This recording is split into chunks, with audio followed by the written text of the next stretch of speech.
5, 4, 3, 2, 1.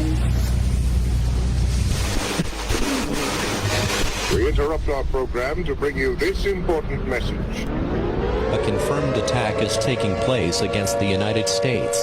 Aliens from an unknown location have been reported in multiple states.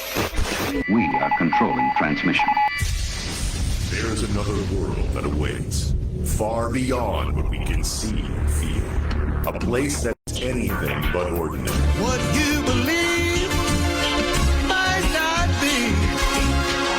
Step into the zone of the vast unknown.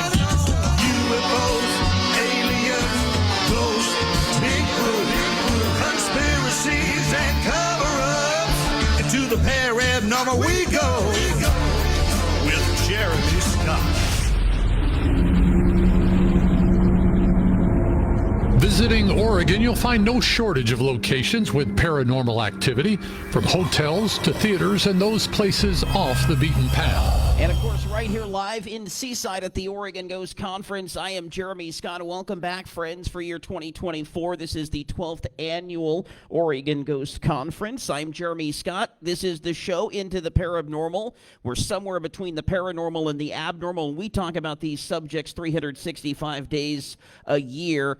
So 24/7, we are talking about ghosts. It's not just on spring break weekend. And to kick things off here this afternoon, we have from the Guardian Angel Paranormal Society, James Mitchell. James, welcome to the program. Thank you for having me.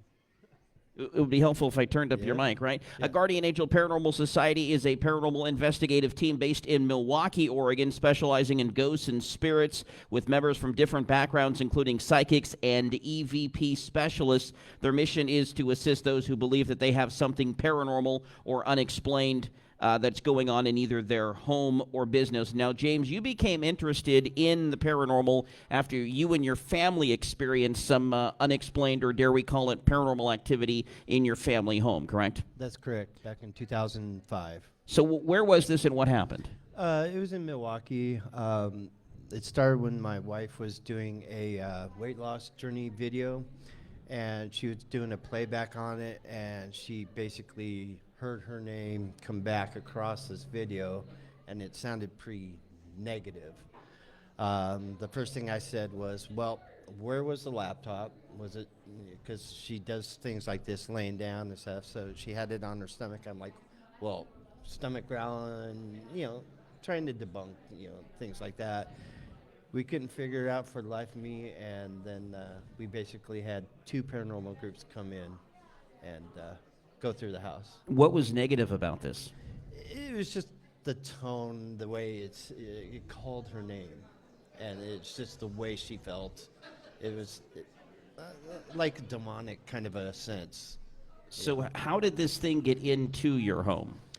Well, this home is built, back in the 20s, and my wife has had things happen in that house, and I don't know honestly how that got in there. It's still to this day I've been trying to figure it out, but my wife has had many occurrences that have taken place there. She's seen an apparition in the middle of the night standing next to her in bed. Our house at the time is well off the road, and we smell cigarette smoke. Nobody in the house smokes. And when we had the paranormal groups come in, we kind of figured out who was doing the smoking in the house, which ended up being my uncle. Oh, He the long-lost uncle? Well, an uncle who passed away a couple years prior. And we've also had an entity up in our unfinished attic. For my personal experience there, I'd go to work every morning, I'd stare up into this window, not knowing why. Every morning, I'd stare at this window, and when I come home, nothing. It's always when I left in the morning. When we had the paranormal teams come in, they said that there was a spirit up there that did not want to leave. And White Light Paranormal was a team that, the second team I had come in, and they were able to get the gentleman to cross over. My stepdaughter had occurrences up in that house as well. It was her grandmother being protective of her. So all those in one house. So that's where pretty much the paranormal for my family got started. So you've had some sleepless nights, needless to say. The family has, not me. You slept just fine. I slept fine because, I've always been fascinated in the paranormal for longer than that. It's just my family didn't believe in it until they actually had something happen with them. Now, is there a reason you didn't bring your own investigative team in? You wanted some outside entity to kind of give you an unbiased opinion, or maybe look for some things that you wouldn't have looked for or something? Well, actually, in this time, I didn't have my own team yet. Okay. I've been coming to the Ghost Conference for the last 9 years, whether most of the first few years it was as a spectator, just coming in, talking to people and talking to teams and getting their opinions of what they thought what I had going on. I had joined several teams since then, and back in 2020 I decided to break off from the last one, and I formed Guardian Angel Paranormal. And tell us about some of the places you go to, homes and businesses. These are properties that people report there's some sort of paranormal or strange or just something that they can't explain. Right now, I mean, because I formed the group in 2020, it's right when COVID hit. So nobody wanted you in their home. Pretty much. So we weren't doing a whole lot up until last year, pretty much. And we've done several businesses since then, and we are currently working an active case here in Seaside. Seaside, Astoria. In Astoria. Yes. What can you tell us about that? I know sometimes these things are private because, they're locations where people reside or work, but what can you tell us? In this particular location, it actually, it all goes back to the wife, believe it or not. So are we blaming the wife for all this? Kinda. I mean, because my wife's friend's mother works at this location. And so she called us in and said she's had some paranormal things, weird things going on. She's had a shadow apparition kind of following her down in their stockroom area of this business, and some other things happening. They've been, the feelings in certain areas of the location were uneasy for them. So, yeah. Okay, so you sent me some clips. These are what are known as electronic voice phenomenon, EVPs. They're clips that were captured with an audio recorder. Correct. And do you use anything special to do this? No, just a regular audio recorder, and just ask questions, give the time for, as my team would like to call, living adjacent instead of spirits or ghosts. So we give them the time to answer, and so you don't call them ghosts? No. My psychic on our team has told me that the spirits prefer to be called living adjacent because they're living but on a different plane. I mean, we all want to be respected in life. Why should it be any different in the afterlife? No clue. I'm just like, okay, if that's how they would like to be addressed, I'm game for that. Half my team will still call them spirits or ghosts. Okay, so what kinds of things have happened in this specific location? In this specific location, like I said, there's been a shadow figure following this person around, some negative feelings in a couple corners of the location. There is a female entity down in the basement area that, from what we have found out so far, is afraid of men. She was assaulted in this location, not once, but multiple times. And so these are things reported by the client, but also things that you've experienced, your team has experienced firsthand while you're there. I have, yes, and I have personally felt this female entity. It took her a little while to warm up to me, and that was only because I had my psychic medium with me at that particular time. And this entity, actually, I felt her pain. I felt her sadness and sorrow. So you're, what do we call that, empathic, or? Some psychics is a little sensitive. A little sensitive. It's something new for me. We've got 2 EVPs from this location in Astoria. Tell us about the first one. The first one here is I'll Be Fine. I believe my wife is asking a question about me leaving, and that EVP came up after that question. Now, I'll just give a little bit of a disclaimer. EVPs are best heard with headphones on. Absolutely. So for the live audience over speaker, it may be hit and miss. If you're out there watching on Facebook, you might need to put some earbuds in to hear this.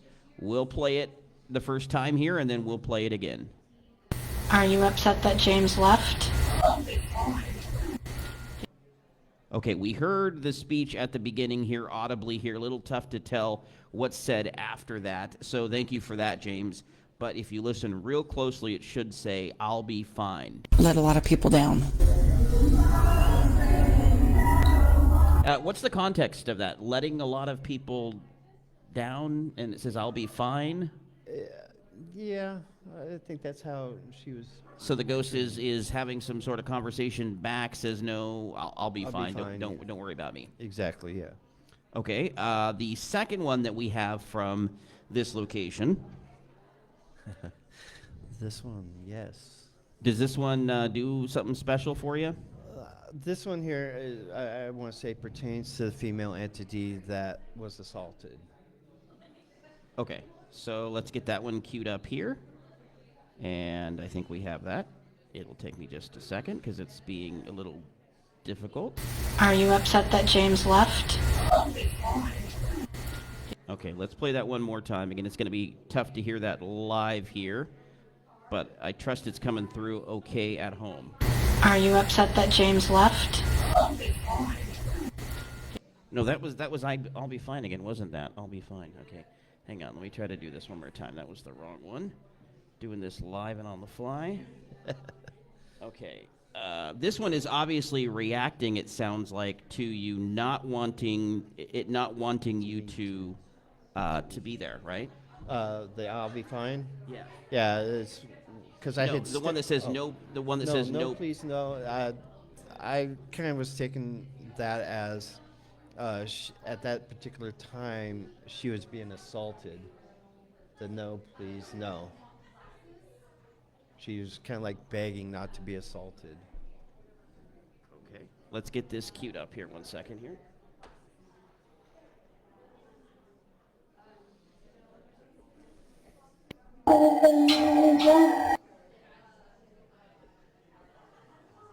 Okay. For some reason, this one is not playing these in order. We must have a ghost in the machine. That's been known to happen from time to time. I was going to talk about that tomorrow night, about why ghosts like to interfere with technology, and they like to do it when you're in front of a lot of people, and they make you look like a fool. And I'm sure you've experienced that as well, James, from time to time with your equipment, knowing you heard or saw something, but then there's no record of it, and you're going to show something, they're like, James, I just don't see it. Yeah, and the good examples at this location here in Astoria, going through some video evidence, one of my team members and I had actually seen a shadow figure on one of the clips I was reviewing. Okay, we got to go to break. Hold that thought. We'll pick that up right when we come back live from the Oregon Ghost Conference. Into the paranormal.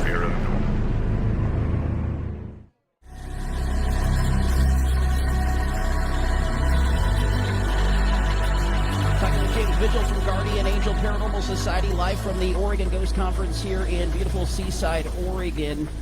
So, James, we've got these EVPs queued up, and I'm going to go ahead and play this one since we wasted enough time in the last segments. Let a lot of people down.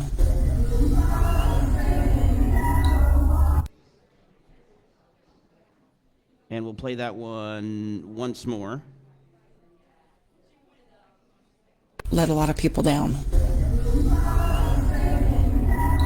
Okay, so those were from the current investigation, the one in Astoria. You've got 2 other EVPs that you've shared with us as well. Correct. We want to play before the audience tonight. Tell us about this next one. The one that says Mommy's Lap, this is one that my wife Heidi and a former team member. They went on a girls' trip to Tonopah, Nevada, to the Clown Motel, and when she does this, she just takes an audio recorder with her, and she got this clip. Okay, so let's go ahead and play that one. Okay, and because it was short, and we probably need to hear it again. Okay, what is it saying for those who can't hear it What clearly? it's saying is, I want to sit on mommy's lap. Okay.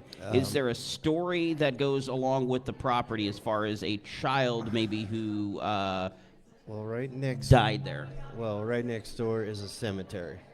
Okay, so probably lots of deceased children in that cemetery. There's a lot of deceased, and in the back of that cemetery is where all the children are buried. Okay. So there's a perfect example of ghosts know no borders or boundaries. Exactly. Final EVP that you want to share for us tonight. Give us some background on that one. This last one is from the Starry Night Inn from here in Seaside from last year's Ghost Conference. One of the investigations at the Ghost Conference, and is there anything that we need to know before we play this? No, it's just one of our investigators asking a question, and this is the response we got. Okay, here we go. What's your name?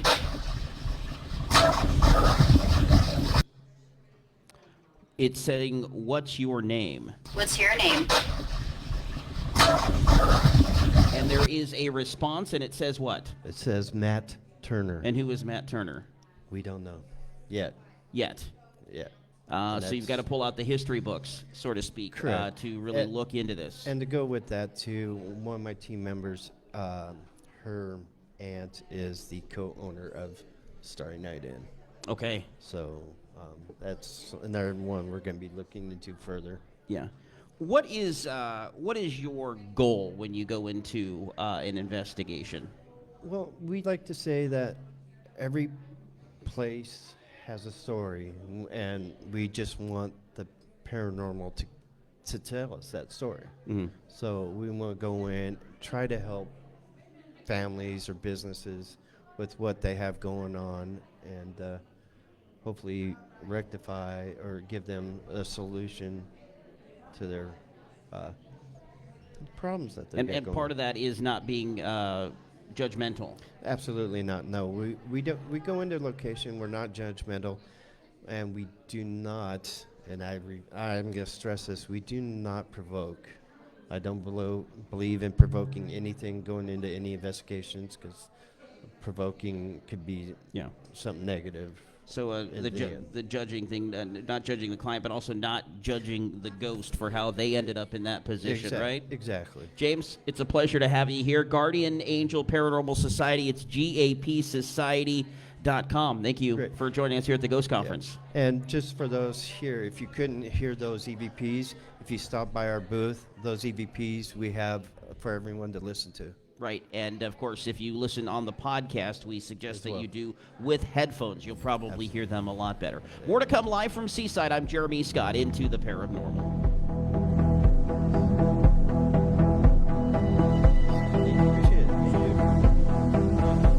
That's all right. It's like my wife.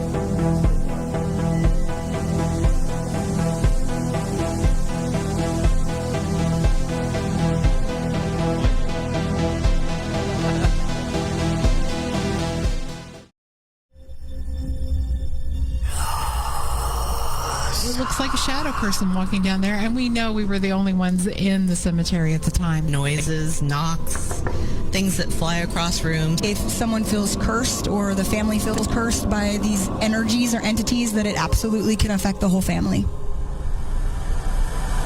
Exploring the possibilities of the subjects you always wanted to know, and those you never knew existed until now. Into the Parabnormal with Jeremy Scott. Doing this show is not only do I walk all over my announcer like that, and we get a little bit of feedback from time to time, but it's the conversations that we have actually off the air that are the best, I think. So welcome back here to the Oregon Ghost Conference. I'm Jeremy Scott. We have Chris Califf and Matt Lytle joining us here. Let's give them a round of applause. So we got our own celebrities in the house here. It's okay to give yourself an applause. I do it from time to time. It makes me feel good. So Chris and Matt are paranormal investigators, and they've been on the Travel Channel series Ghost Loop. Folks may not be familiar with what we're talking about here, so kind of give them the premise of what the show is and about how you guys were brought in to help with that. The Jersey Shore of the paranormal. No, the idea of Ghost Loop is just the idea of 5 of us that had a particular talent with a certain type of haunting, and we all liked helping people. And number one, that's kind of what brought us all together. Yeah, I mean, a ghost loop is a term where you take an intelligent haunting and a residual haunting, and you mix them into one. Ooh. And it's a certain part of the house, and these people that we would go in and investigate and hear their stories were legitimately haunted.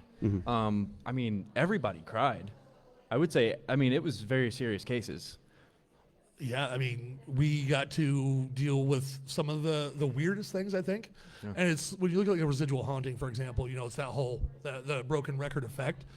These are kind of more in the line of that the energy was so powerful in these haunts that it can almost draw you into that scenario. And I think that played a big role in what we were doing.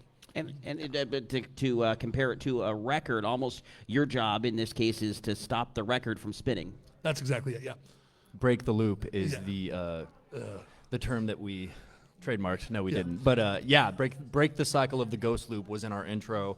But the good thing, one of the best things, this is my opinion, about our show wasn't just the type of haunting, it was the trigger environments. Okay. Oh, without a doubt. Without a doubt, because visually making that ghost loop haunting into what the spirit was when they were alive, their death scene, whatever have you, to draw them in was it made it very active. These trigger environments changed the way I looked at the paranormal. It was creepy. I mean, when you put somebody at the place where they lost their life or where the most traumatic event took place, and then you recreate that literally not just by getting things that look like it, but period pieces, things that were actually around at that time. Some things were actually there when that spirit died. Like, we were going to people's houses, like old antique stores, and it's like, oh yeah, this whatever bottle was actually in the scene when that person died. Yeah. And so we would bring that in, and it created some So you're trying to make chaos. it look like almost what it did back in that when that activity happened, but also bring in items that may have been responsible or may have had an influence on it. Yes. Well, you think about the idea, and we'll be talking about this more in depth on stage, but you think about the idea of a trigger object, right? An object, for example, this phone is my most prized possession. I love this phone. It's my favorite phone. I die, I could be hooked to that. We're taking that scale, and instead of having the phone, we're building the phone tower, right? We're creating these giant structures, these superconductors almost, to draw in the activity. Of the ghost loop, of that particular haunting. So those were the two big cells of this show. I'm not saying it.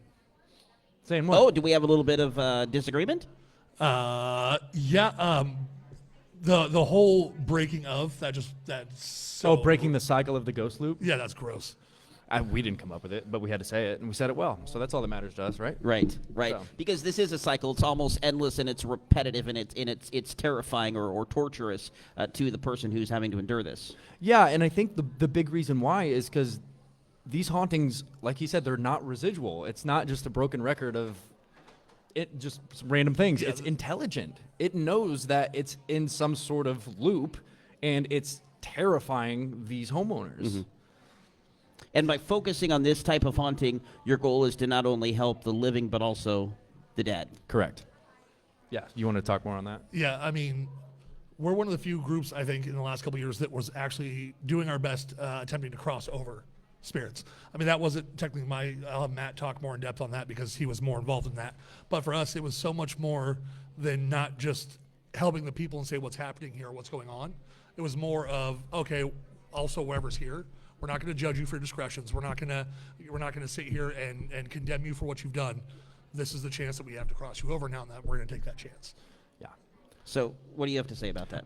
Yeah, I mean, we were all a part of it. I know what you mean because he loved to sit behind the monitors. He thought he looked so cool on camera, sitting behind the monitors while me and the other three are in there. Sean Austin, with his religion would, say a prayer, show them the light, and then we would have a spirit box going, and most times we got amen, we got okay, I'm crossing, or whatever. We got proof that we were crossing them over, paranormal proof that we were crossing over, and I was laughing behind the monitors. Yeah. So, I mean, I'm really big on the idea of, everybody plays to their strengths. And my strength is, doing things via tech, having, responses and or evidence that way.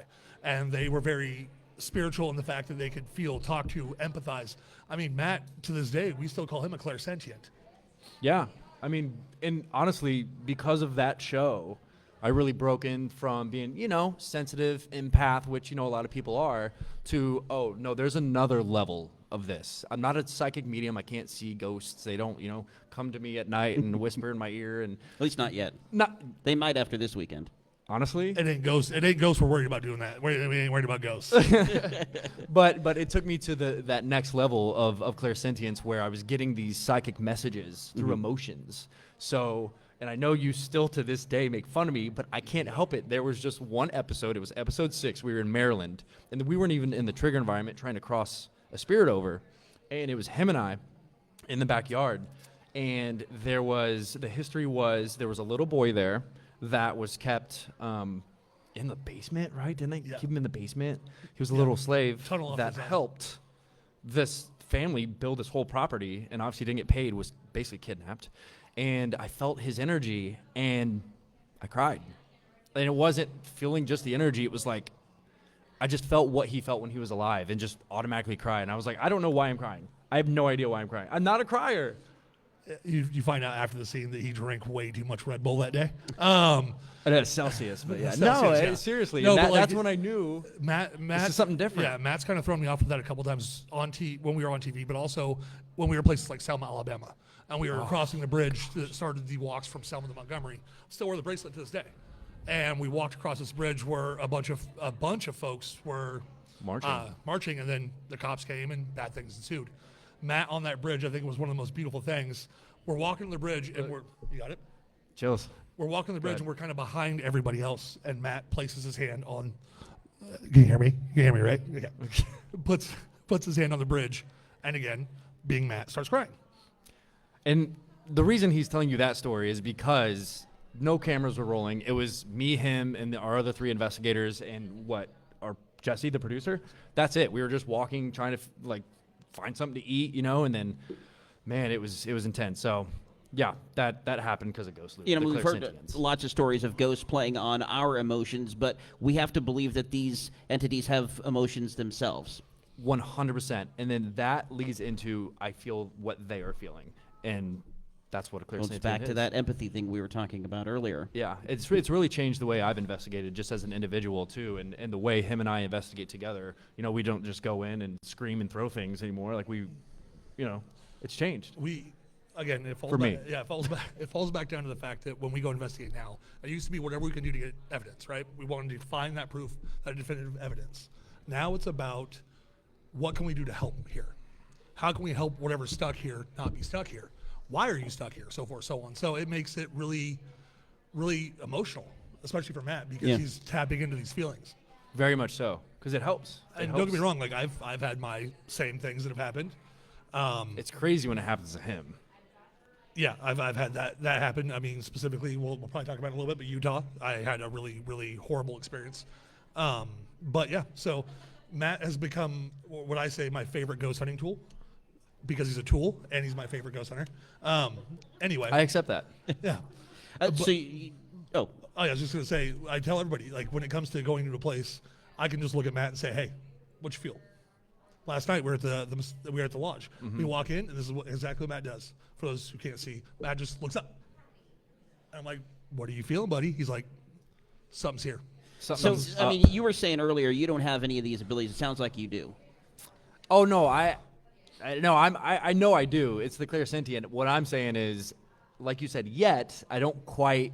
I guess I am starting to see them a little more, aren't I? Is it becoming a little clearer? Oh, here we are. He's unmedicated, so it makes sense.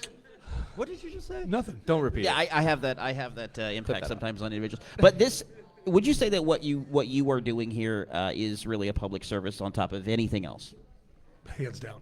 I think that what we do is a public service because we're helping people in that darkest moment, right? And if it's just somebody that needs to be talked to or just be able to get something out, some trauma, some issue, or it's something legitimately paranormal, I think that what we offer is that public service. With our knowledge, our history, our time doing this, we can help them in that moment. Yeah, and just to feed off that, like, what you notice is these people have no idea what they're dealing with. Like, it's, you know, it's not going in and, you know, they have like K2 meters and all this equipment, you know, in their bedroom. They're like, I need a little help. No, they're terrified. Like, people don't know what they're dealing with. Yeah. And like he just said, is it paranormal? Is it mental? Is it just emotional? Like, what exactly is it? So it's not just going in and waving equipment around. I mean, you really have to understand what's going on in the house, but you also have to understand that person. Yeah. I mean, waving equipment around is fun too. So like, I'm not going to knock it. Like, going. We are the ones that are like go up and down the walls of the cages. Yeah. Like, oh yeah, we should probably be talking to the person more. Yeah, probably. Yeah, shining our lights on each other. What were each of your favorite locations in Ghost Loop to visit? I know yours. What? Oh, that was off camera. Never mind. What was that? Alabama. Oh, that was so good. Yeah. We got to celebrate Matt's birthday filming in Alabama. And Matt got a live performance, music performance. I orchestrated for his birthday. The entire crew came down. We walked through the wind and the rain. And we found our way out, man. Yeah. No, it was great. And he says it because Alabama, we were in the middle. Well, Selma was kind of close, but there was nothing around. It was a good time. Investigation-wise, I really enjoyed our 4th episode, Florida, in Palaca. We actually filmed that episode first. So that was going to be our pilot. And then, so we filmed that. A couple months later, we edit, the network looks at it, and then we go off for the next 7. That one ended up being our 4th episode. But when it comes to investigating, I think I love that because we had 2 trigger environments instead of 1. Mm-hmm. And the haunting there, we went in thinking it was terrifying. And what it ended up being? Somebody wanted to find their kid. It was a woman. Parent that wanted to find their child. Yeah, there was a stillborn grave on the property, and we did a trigger environment Was there. this at a nursery? And then we did a nursery. Correct. So we had the nursery, and then the next trigger environment, which we had a cool drone shot go to it. And sorry, getting into my filming. That was the drone sound effects. Yeah.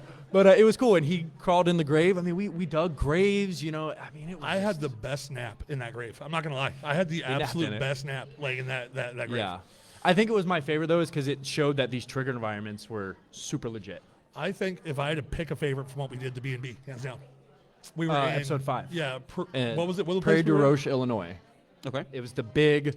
Finally, we get to investigate a big haunted house. The great quote by Eric Vitale. Yeah. And it was just beautiful out there. It was the summer, like all the heat was starting to wind down. It was getting colder. Midwest. And we were just having fun. At that point, we had a rhythm. We stayed the night. Yep. That was one where we got in trouble not bringing our pajamas. Oh, yeah. I got in trouble. But, that was a great location. And the hiss that happened twice in the attic where you and I probably stirred that up. Like, in the episode, it shows, 30 seconds of that. We were up there for probably, 3 to 4 hours. Yeah. Stirring things up because we only had one camera guy, and then we set up our DVRs. So, yeah, that was a pretty intense. I mean, that could give people the perception at home that you can just make things happen, on command, but that's not true. Not at all. Not at all. I love going to places for an hour or two. I don't know that that's a not at all. I think somebody that has the ability to see and is fully gifted and that stuff, I think that possibly they could. I wouldn't count that out.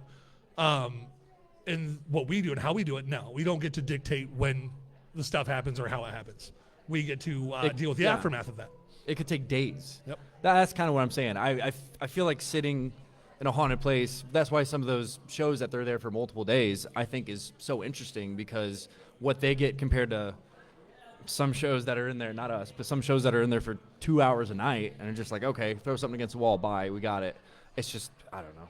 I'm going to go on a tangent since we're talking about TV. Bro, I feel like you need to put on an Affliction t-shirt right now. Calm down. MMA?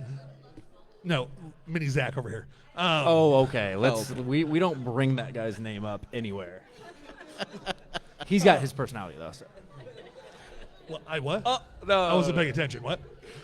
So we've gathered. We're going to take just a short break here of just a couple minutes, and we'll continue our conversation with Chris Califf and Matt Lytle from the Travel Channel series Ghost Loop. Here live from the Oregon Ghost Conference in Seaside, I'm Jeremy Scott. Stick with us. More to come. Into the paranormal.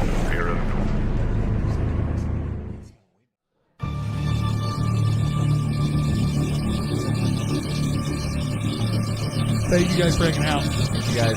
Have a good one.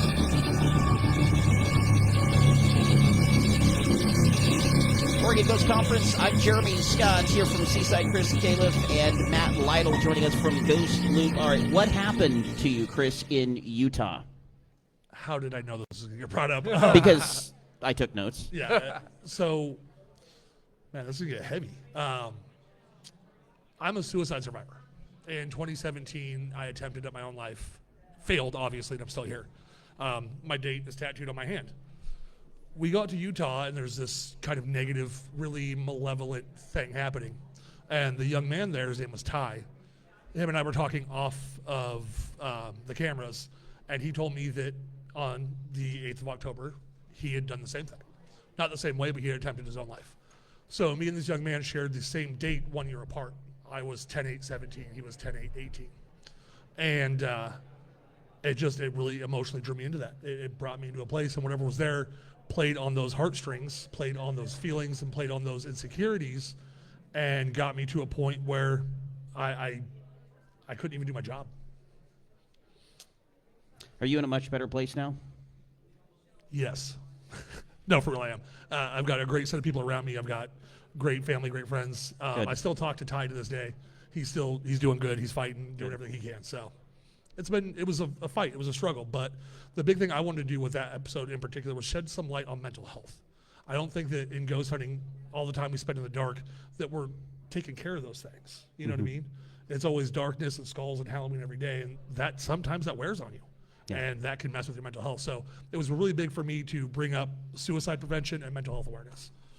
Thank you for doing so. Really appreciate it, and you being an advocate for that. You went to the old Griffith Park Zoo in Los Angeles. Is that correct, as part of the show? That was not part of the show, but I did do that. You weren't with me, right? No, we have not. No, that was me. So I don't remember LA. You went to this zoo, and I understand it's no longer like in operation, Correct. but people still hear disembodied voices of what? People and animals? Kids as well. Kids as well. I mean, there's people who have caught lions roaring. This is the old LA Zoo in Griffith Park. And Griffith Park in itself is supposed to be cursed for the last 200 years. It is an extremely haunted area. It's in the dead center of Hollywood, so everything gets swept under the rug. I mean, even not to be too dark, but they found a body there like a week before I went. I didn't know until thank God. What were you doing a week before? Huh? What were you doing a week before? We're on the radio. Yeah.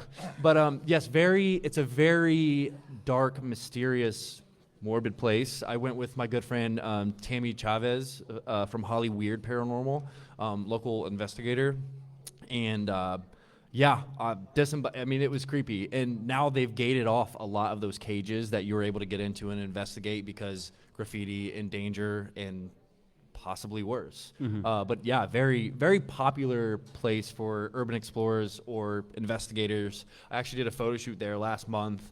So something actually draws me to that place, weirdly, because it's an old zoo and it's in a park. So there's kids climbing on the cages, and I'm just like, they have no idea what's here. I think it's the one of those inner places. child and Matt just had a lot of fun being at a zoo on the way here, right? So Matt flies in, and we're driving back to Albany to hang out the night before we came down here. And we drive by Enchanted Forest every time. Oh, and Matt literally looks at me as bad. we're driving down I-5. He goes, it's right there. It's right there. It's right there. I just knew it. And I'm like, dude, calm down. It's Enchanted Forest. Yeah, I mean, yeah, I was climbing the cages and stuff too, right? You kind of got to get into the shoes of the spirits. You know, if there are kids there, be a kid. What if they wore Make them sandals? relate. Huh? What if they wore sandals? Oh, I'm not wearing sandals. Fair. No. But yeah. Is there some backstory there? Not at all. Not at all. All right. Some things we cannot say. Dun dun dun. There's no right. backstory. All right. Well, we only have a minute left with each of you. Closing comments. Go ahead, Chris. Thank you for having us. Clearly, thank you guys who've been hanging out with us, wanting to listen, and thank you for supporting us. You know, we are on a journey. We're not done yet, and we got more stuff coming. Yeah, I mean, he's not wrong. We're still working and creating things, and you know, one thing that I always say, and saving people. Yep, that's right. One thing I just like to say when I close out conversations like this is just keep an open mind. You know, a lot of people have their way of investigating, have their beliefs, and you know, you just don't tear people if they don't agree. You know, and you know, just have fun doing it too. Well said. We're all in this together. You know, we're doing this all for the same reason. So let's do it as a team, and let's make amazing things happen. Chris Califf, Matt Lytle from Ghost Loop here at the Oregon Ghost Conference. More to come.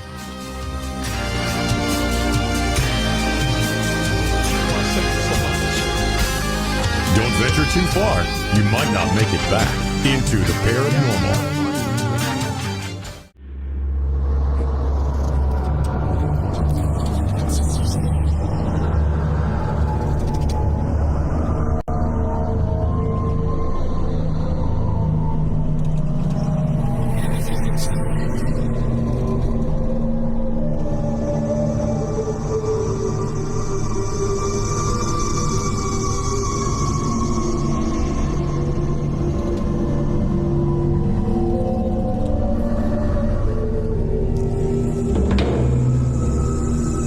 Between twilight and the witching hour, there's a place we call Into the Parabnormal.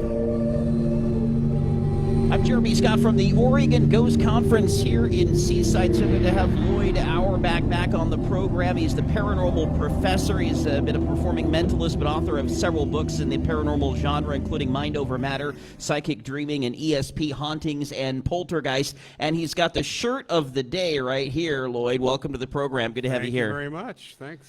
So there is some science to this whole field. We've been talking a lot about paranormal investigation in the first hour of the program, but we call this parapsychology, and that's something that you've become to familiarize yourself with. Well, yeah, I actually have a master's degree in parapsychology and been in the field for a bit over 40 years. You know, it's a unfortunate fact that the TV shows don't ever mention the fact that this field has been around since the 1880s. You know, folks have been doing not only investigations, but actually laboratory work and other kinds of research. And really, when we talk about field investigation, we have to think about how we can apply the science that has been learned in the laboratory to what we actually do outside the laboratory in the field, and vice versa. What you learn in the field actually helps develop some experiments in the lab. Mm-hmm.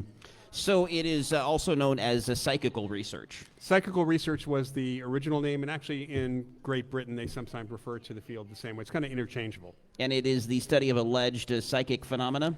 Well, we don't think it's alleged. Okay. So, you know, we study extrasensory perception, which is really non-sensory perception. We study mind over matter or psychokinesis, both of which have to do with apparitions, hauntings, and poltergeists, and other evidence for survival of bodily death. So we're really looking at consciousness and how consciousness actually can connect with the world around us without the use of our normal bodies, right? And also how consciousness might survive the death of our bodies. So what kind of scientific methods do you apply to this? When we're talking about in the lab, we can apply every bit of scientific method they do in almost every other experiment. We have to control for other possibilities. Out in the field, when you're doing an investigation, it's very, very difficult to do a truly scientific investigation. You have to apply the science and what's been learned. But you also have to do the first thing that we would also do in the lab, and that is every little event, not just the overall case, but every single thing, you need to look for alternative explanations. And you need to remove them from what you're trying to actually figure out.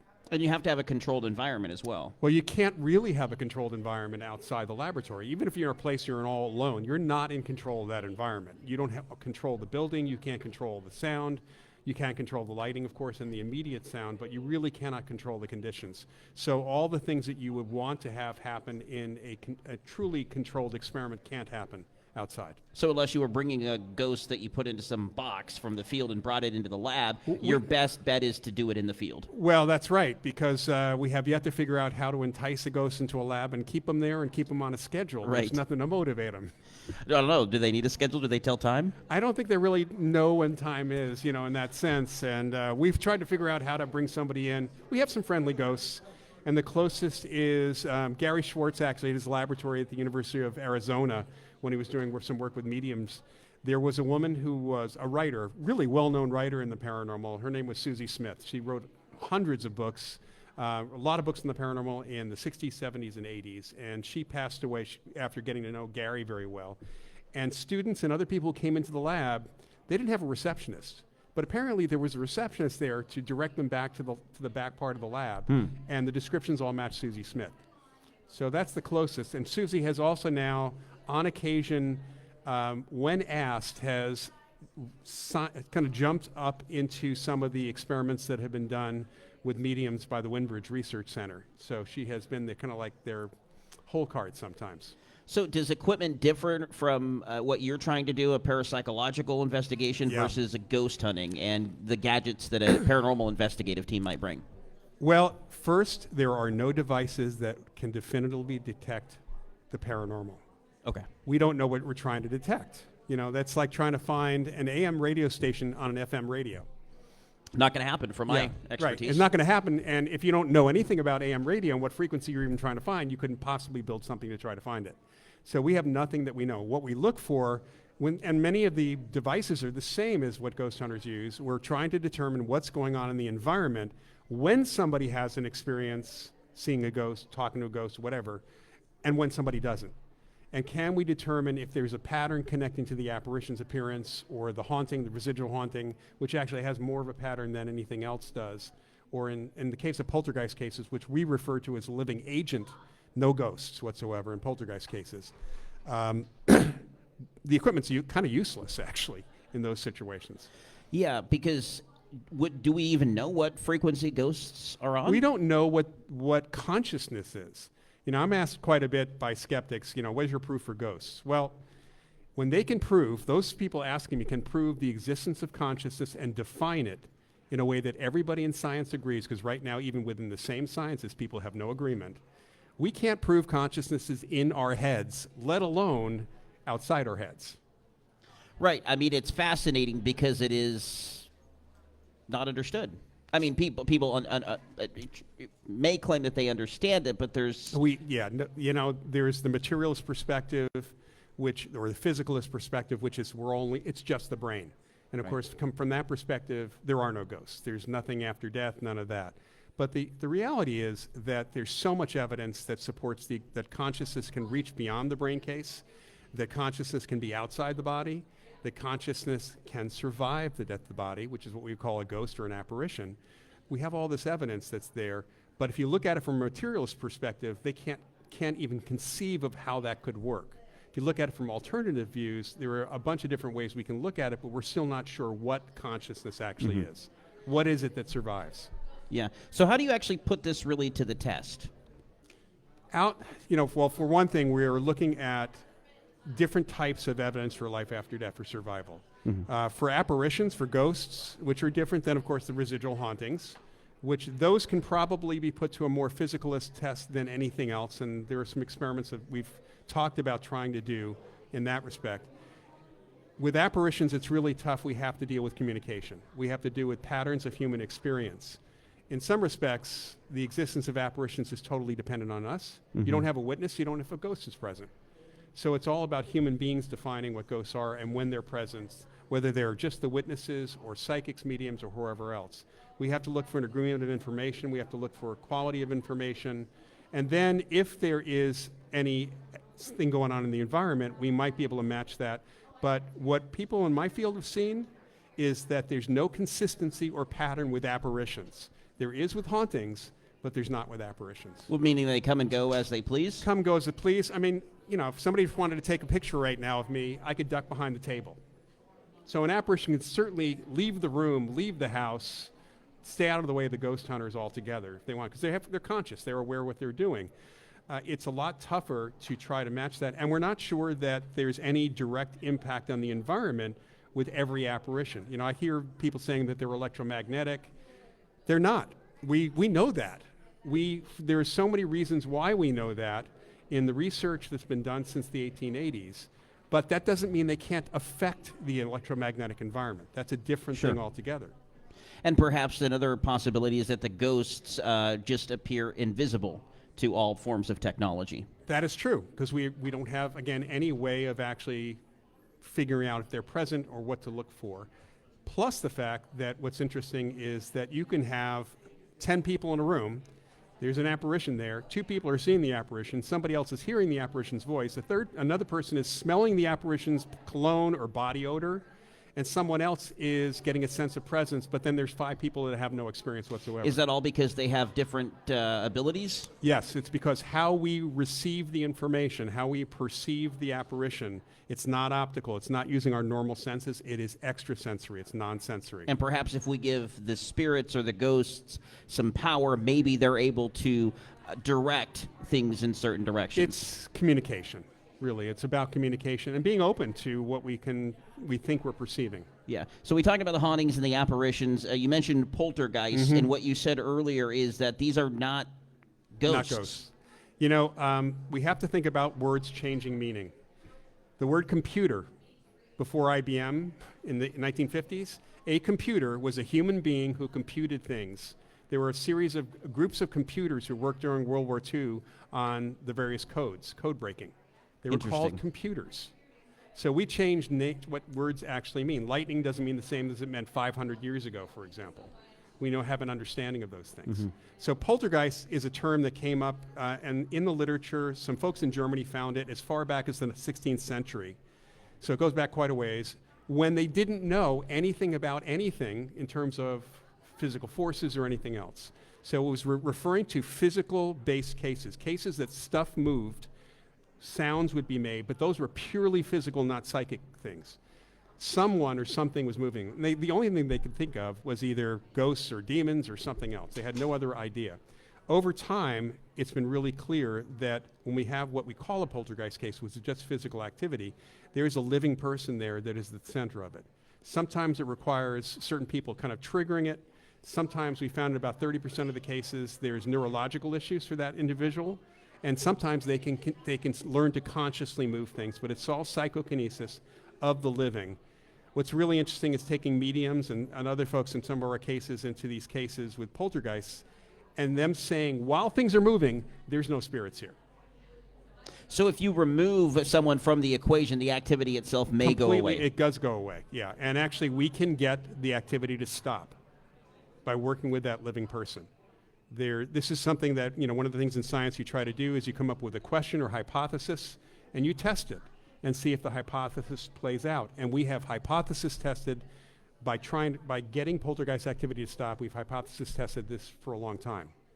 So if this is something of the mind, we know you can train the brain. Can you also train the poltergeist agent? Yes. Being the individual who's making all this happen? To a point. The biggest problem we've got is the psychology of mind over matter, of psychokinesis. I was just doing a spoon bending thing earlier today, teaching people to do spoon bending, and I've worked with folks who can do PK.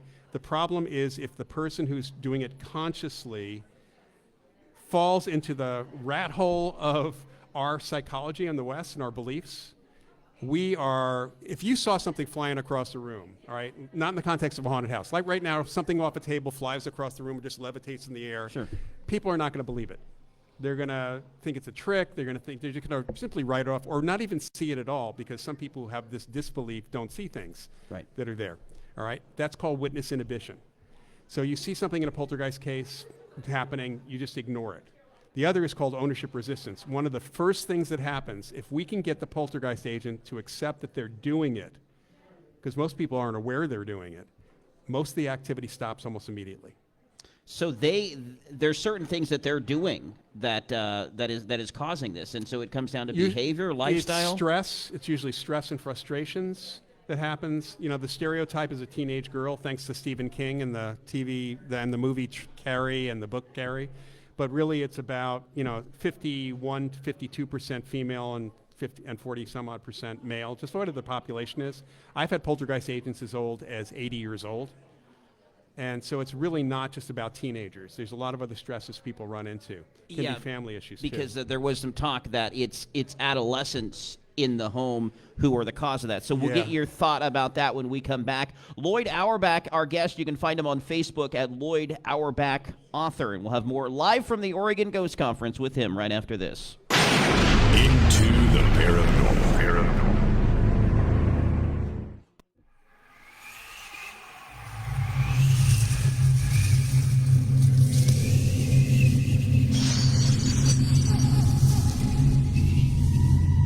We've heard of a poltergeist referred to as a noisy ghost. That's one of the terms that's been used. It's also been said that adolescents are to blame for some of this activity. As Loyd Auerbach was telling us, he's seen some cases where, one case, an individual was in their 80s and they were basically the agent.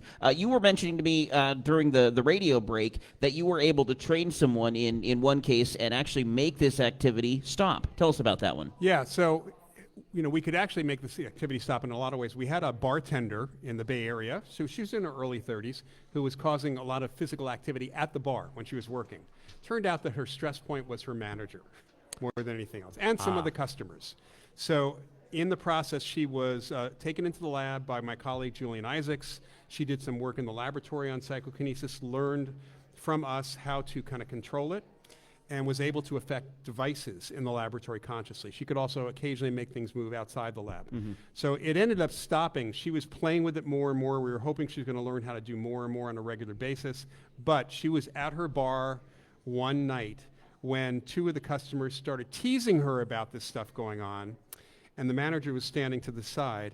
And at that point, from what I heard from the witnesses, including the manager, was a bowl of pretzels lifted up off the bar, dumped on the head of one of the guys who was heckling her, and a beer in front of the other guy lifted off the bar and poured on his lap.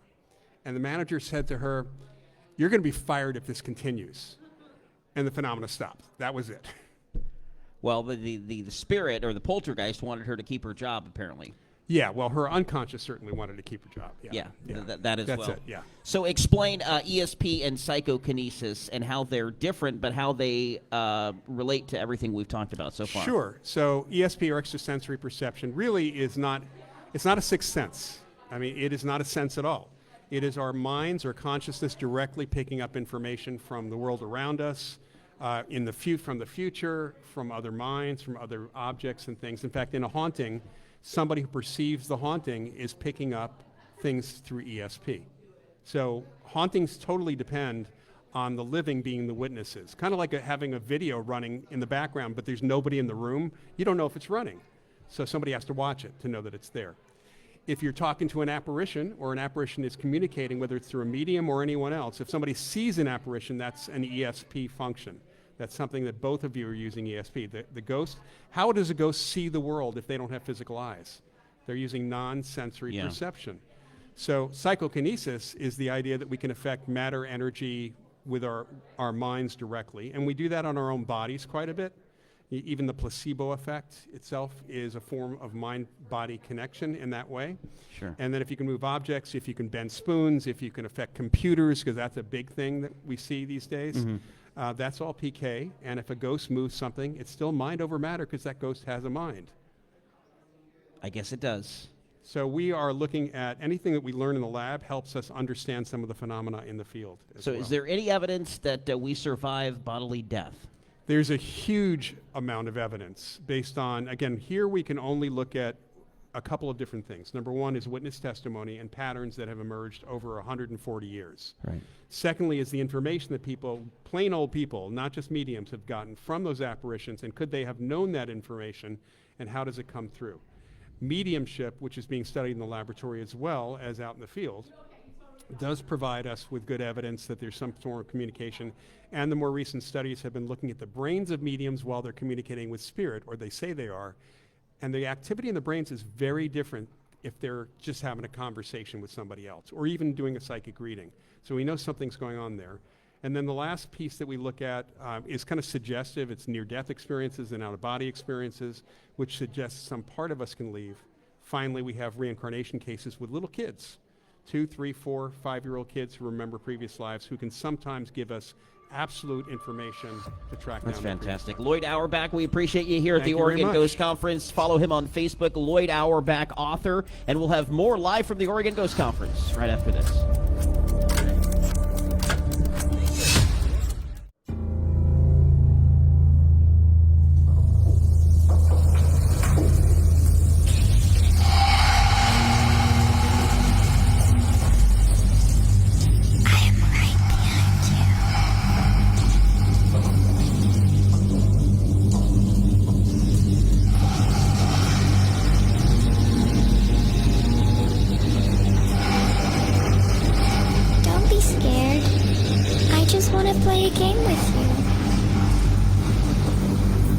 Watch your step.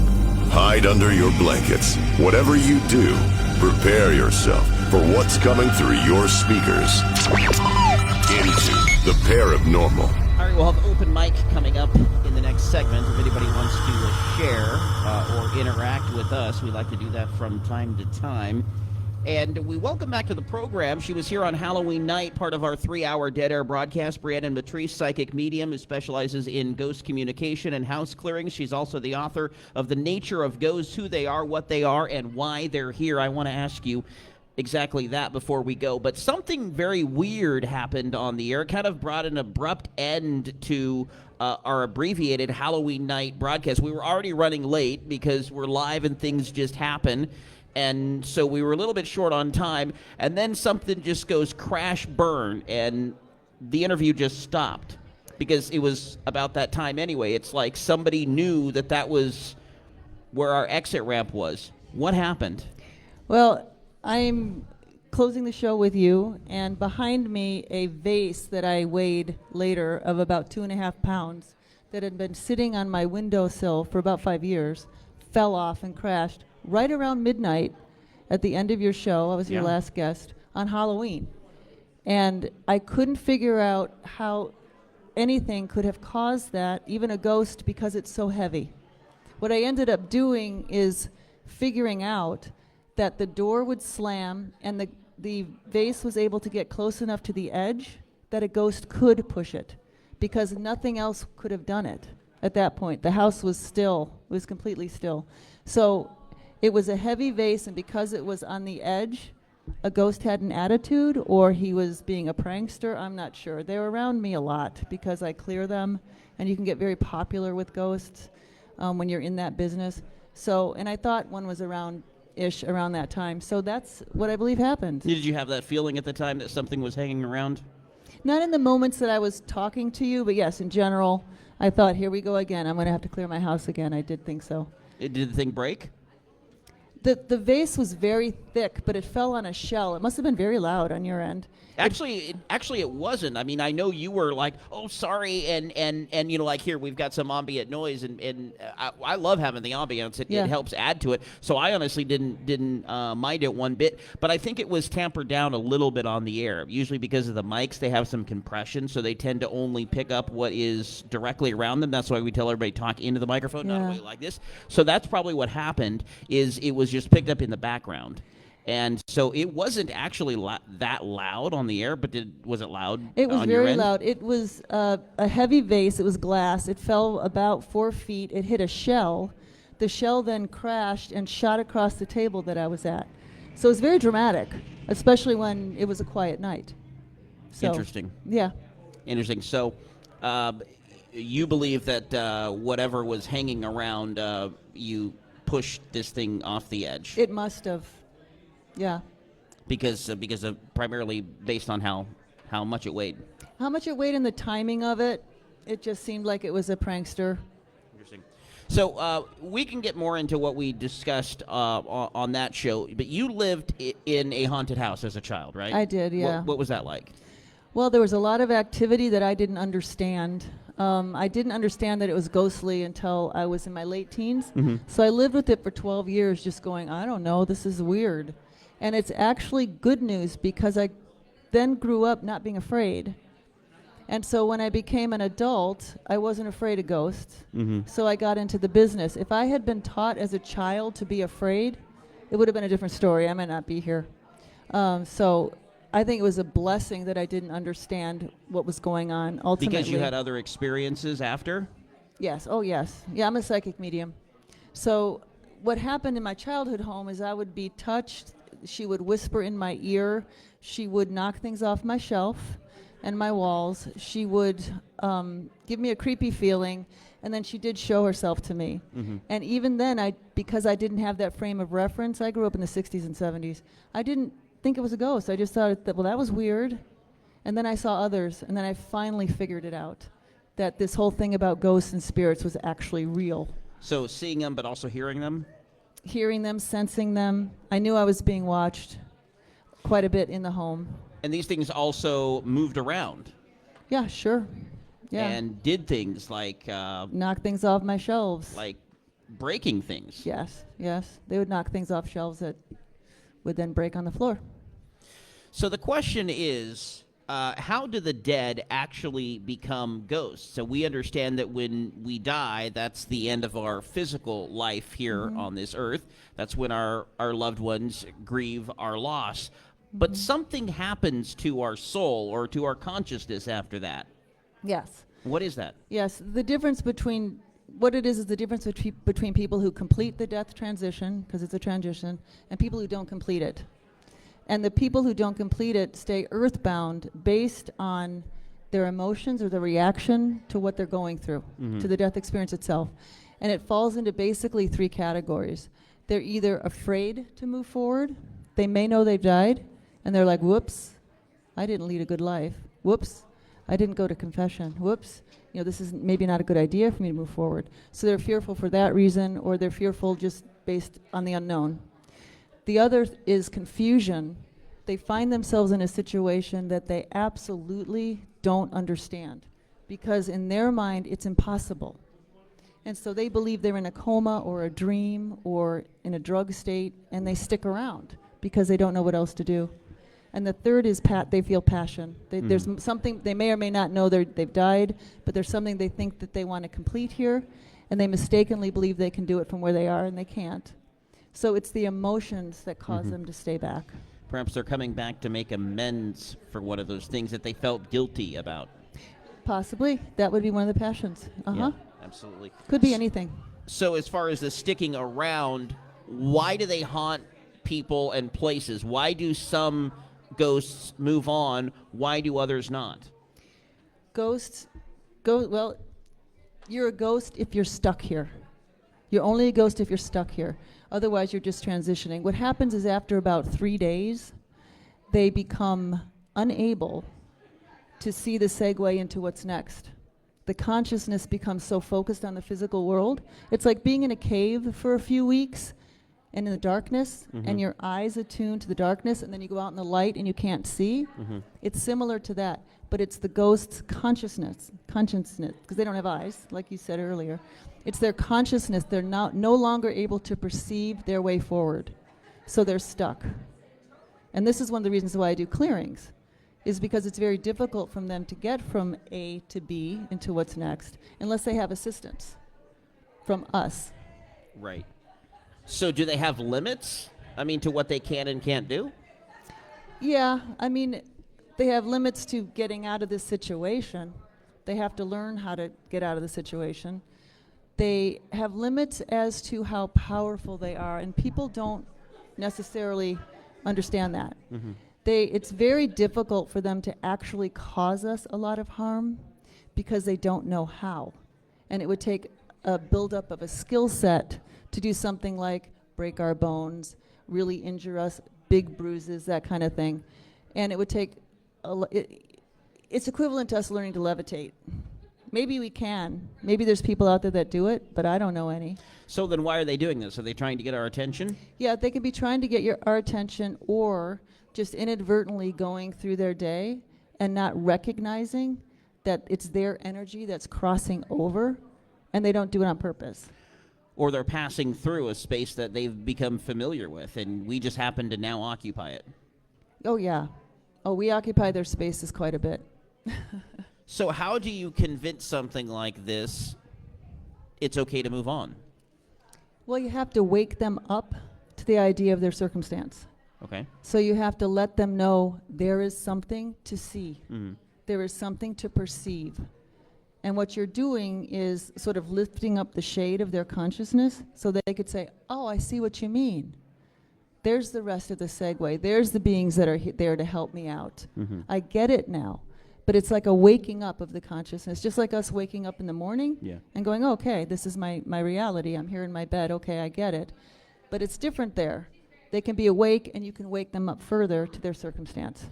So can you actually convince a ghost to move on? Oh, yeah. That's a big part of clearing. Is once they can see the segue, you sell it to them. There's a better place for you. You can move forward. Don't be afraid. There are those there to help you. Do you see them? Go with them. Do you see the light? Go into the light. So have you had really intense experiences when doing these clearings? Yeah, I've dealt with some really angry ghosts who didn't want me there. Never have I had anything fall like that. So Never had anything attack you psychically or follow you home or anything like that? Oh, God, yes. They follow me home all the time, I think. Yeah, one of the problems with being a psychic medium is we have a certain light that they learn to perceive as somebody who they can communicate with. Mm-hmm. And if they want attention, just attention, or if they want help, we become very popular. You know, they'll find us. They can find us. Yeah. I had 2 little girls come to my bed one morning when I woke up, and they I don't know who they are. And they look just as normal as you and I? In a ghostly way, yeah. 2 little girls, they were like 11 and 13, and they asked me if I was a doctor. And what I was able to figure out is that they died separately. They were sisters, and they thought they needed a doctor. And somebody had apparently communicated, or somehow they figured out that I was somebody who could help them. And so I said, I'm not a doctor, but I can help you if that's what you're looking for. And so what'd you do? I cleared them. Okay. And never heard from them again? No, fortunately, yeah. Good. You say fortunately. Have you had other unfortunate experiences of repeat encounters with the same entities? The last one I did is still a sticky point. Those, you know, and they don't have to go anywhere. They have free will. Right. Those have free will. You have to sell it to them. You have to wake them up. And yeah, as Clyde Lewis was saying earlier, you can't just tell them, go to the light. Right. They have to want to. Right. It's like trying to get somebody to go to Disneyland when they don't know what Disneyland is. Mm-hmm. You know, you've got to explain this to them. But these guys, I knew going in it was going to be extremely tough. And when the homeowner came back, they said the first thing they heard on their EVP is, we're still here. And I said, yeah, these guys are going to be tough. So I'm still working on that one. All right, so communications, you're able to communicate with the living and the dead. What kind of messages have the departed shared with you to pass on to their loved ones? They're really, and I've done some readings with people with their loved ones there. It tends to be spontaneous, and I tend to not understand it, but they do. Okay. So I remember this man was bugging me about, tell my wife about a big fish. And I'm like, okay, I guess they go fishing. I mean, which is not where I should go in my head. And I mentioned that to her, and she said, right away she knew what I meant. It was their favorite movie. There's a movie called The Big Fish or something. Something like that. Another one was telling me that he was murdered. It wasn't an accident, it was murder. And he kept giving me the number 3 for years. And I finally called this woman up because I didn't know what she'd think about it. And she said he died on the 3rd of May, and that happened to be the day I called her. And she said there was always some discrepancy about whether it was an accident or murder. So just little messages that are meant to ease the pain of a loved one is what will come through. Okay. St. John's Theater. Yeah. You had an investigation there, and something happened to you, did it not? Well, he followed me home, but he also You say he. got cleared. Yeah, there was a Do we know ghost who there he named is? Alfred. Yeah. Alfred? Yeah. I walked into the theater one day, and I'd been going there for years, and I thought I felt a ghost, and I talked to the staff, and they're like, oh, yeah, there's a ghost here. We've had people quit. We feel him breathing down our necks, this kind of thing. And we did investigations, and we were able to get some EVPs where he was saying home, and they asked him if there's anything that they could do to make him more comfortable. The staff was in on this, and he said home. And so that's when I decided that he needed to be cleared. That was the first ghost I ever cleared. And was that one that said your name, or was that a different one? Yeah. He said my first name and my last name. And nobody knows my last name that I work with. So he followed me. I knew he did follow me, but I didn't know he knew my last name. And he said that on an EVP. And was this an EVP captured in the theater or at your house? In the theater. Okay. Yeah. And then what was the confirmation once you got home that it was still with you? Oh, I could feel it. He was very disappointed that I believe he was disappointed because I didn't clear him. I would go in there and I would tell him I was going to clear him. And I would visit with him and tell him I was going to clear him. And then I'd say, wait, we have another investigative group that wants to come. Just hang in there. You know, another group comes. And that was the night that he followed me home. And it was an extremely intense, heavy, I don't even know how to describe it. It was extremely repressive and heavy. And it was his depression. But you got clear from it. I eventually got cleared, yes. Did you clear that yourself, or did you bring somebody else in? I did it myself. Okay. Breannan, that's all the time we have. Appreciate you stopping by. The nature of ghosts, who they are, why they're here, and your website, ghostclearing.com. Thanks so much for coming on the program. Clearing ghosts. Ghost Clearing. I'm sorry, ghostclearings.com. Ghostclearings.com. All right, and we'll have more coming up after this from the Oregon Ghost Conference after this. Into the paranormal.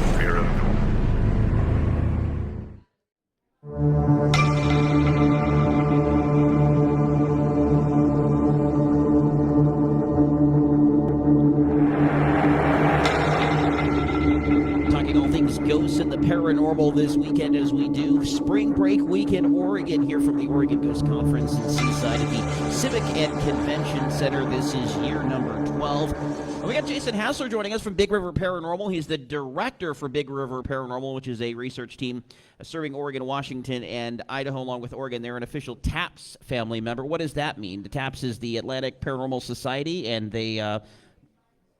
That's correct. They give you like the designation of being their local investigative team? Yeah, we're the Oregon and Southwest Washington team, and we do have a team in Boise that is Idaho as well. And so primarily private locations that you go We do into? residential and commercial locations. And people reach out to you. They say, hey, we've got something going on. Can you check it out? Yeah, quite often that happens. And then we also do like, we'll do like educational places. Like our Boise team does the old Idaho State Pen in Boise. And Okay. they let people pay to come in and investigate with them, that kind of stuff. And what is the history with that building, the penitentiary? As far as the history goes, I don't know a lot of the history myself because I've been there, I've investigated, but they do history tours there. So, and Marie would know, but she's not talking today. But I mean, people report that strange paranormal activity happens to them. It's a prison, so yeah. Because people have died there and lived there and lived there and maybe executions. Yeah, I don't remember how many, but there was quite a few there. Interesting. I'm going to be going out to Baker City in June, and one of the locations in Baker City is one of those notorious locations in Oregon that everybody says is haunted, and that would be the Geyser Grand Hotel, and your team also does investigations That's there. correct, yes. So that is a fascinating location. Yeah, unfortunately, I haven't been there myself yet, but I'm considering going in May. May 11th, I believe, is when it's, yeah. What do you know about that location? I personally know nothing about it. I haven't been there yet. So you don't know the ghosts on a first-name basis then, yet? Not yet. But I you hope might. It's possible. Possible. Is there any locations here along the Oregon coast that you have familiarity with? The Oregon coast, we just did the Beals building not long ago in Tillamook, and we've done the Garibaldi Maritime Museum. We just did that one. So we've done quite a few. What happened in those locations? As far as the Beals building, they had some pretty negative history, like with the Klan and that kind of stuff, and just people have seen Jay, that he was there. This guy Jay that lets us in, he saw a full body apparition there, so he won't even go in the building anymore. So that's a cool place. And the one in Garibaldi? Garibaldi, the museum, the claim there was a man has been seen upstairs. Now, when we investigated there, we only investigated once, but we didn't find anything there. But we'll go back and see if we can find some more stuff again. Right, and so typical paranormal gadgets and gadgets that you guys bring along with you to kind of verify what you're seeing and sensing? We use very simple, like digital record, nothing fancy recorders, just regular video and digital recorders. Do you have psychics or sensitives among your group? Oh, we do not. I mean, we have some people that are sensitive, but we don't really. If we have a psychic on our team, and occasionally we will, what we'll do is we'll have them go in first. So that way they can take their notes and do their thing, and they won't be telling the rest of the team what to feel. Because what will happen is they'll say, hey, I feel this, and then of course and then everybody else. Yeah. So when I ask you about a location that you've never been to, and you say, well, I'm not quite sure, that's the reason, is because you're trying to go in this blindly. You're not trying to know a lot about it because you want to be able to then verify that information instead of going in with this mindset that, well, this is what happened here, and yes, that's what I saw. Correct. Yeah. So it works out a lot better if one of our teammates has an experience and then they find out afterwards that's the same experience that other people have had. So it just kind of verifies that. Right. Jason, how do we find out if somebody's listening and they're here in Washington, Idaho, Oregon, somewhere in the Pacific Northwest, they've got a need for an investigative team to come in and take a look at whether they have some paranormal activity or not in their place of work or in their home? How do they get in contact with you? BigRiverParanormal.com. And we appreciate it coming on the program. Thanks for having me. Jason Hassler from BigRiverParanormal.com. That's Big River Paranormal. And you can check them out on their website, BigRiverParanormal.com. And we'll continue into the next hour, our third hour live here from the Oregon Ghost Conference in Seaside. We will be right back with more.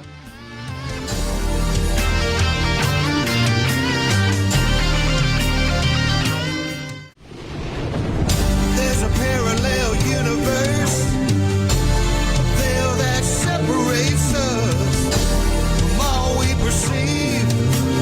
True reality. Open the gate, let the truth be known. It's more than meets the eye. We're not alone. Into the paranormal. Into the paranormal.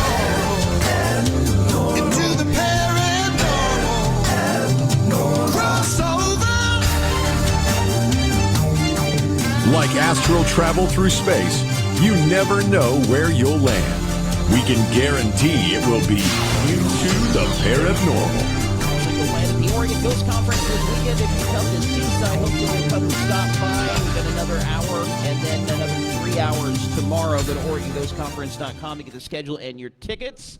And we have sitting next to us from Bend Ghost Tours, Jools Sinclair. It's good to have you here. Thank you. It's great to be here, Jeremy. So, in Bend, there's these streets and these alleyways that have some macabre tales and long-buried secrets and famous ghosts, and that's what Bend Ghost Tours does, is tell the paranormal history to keep it alive. Yes, we do. We take pride in what we do because we really do feel that the haunted side of any town, and our town happens to be Bend, is so important because all those stories are just buried and dead, and we have a chance to keep them going, you know, and we're talking about cold cases, we're talking about murders that haven't been solved, we're talking about a whole host of really tragedies.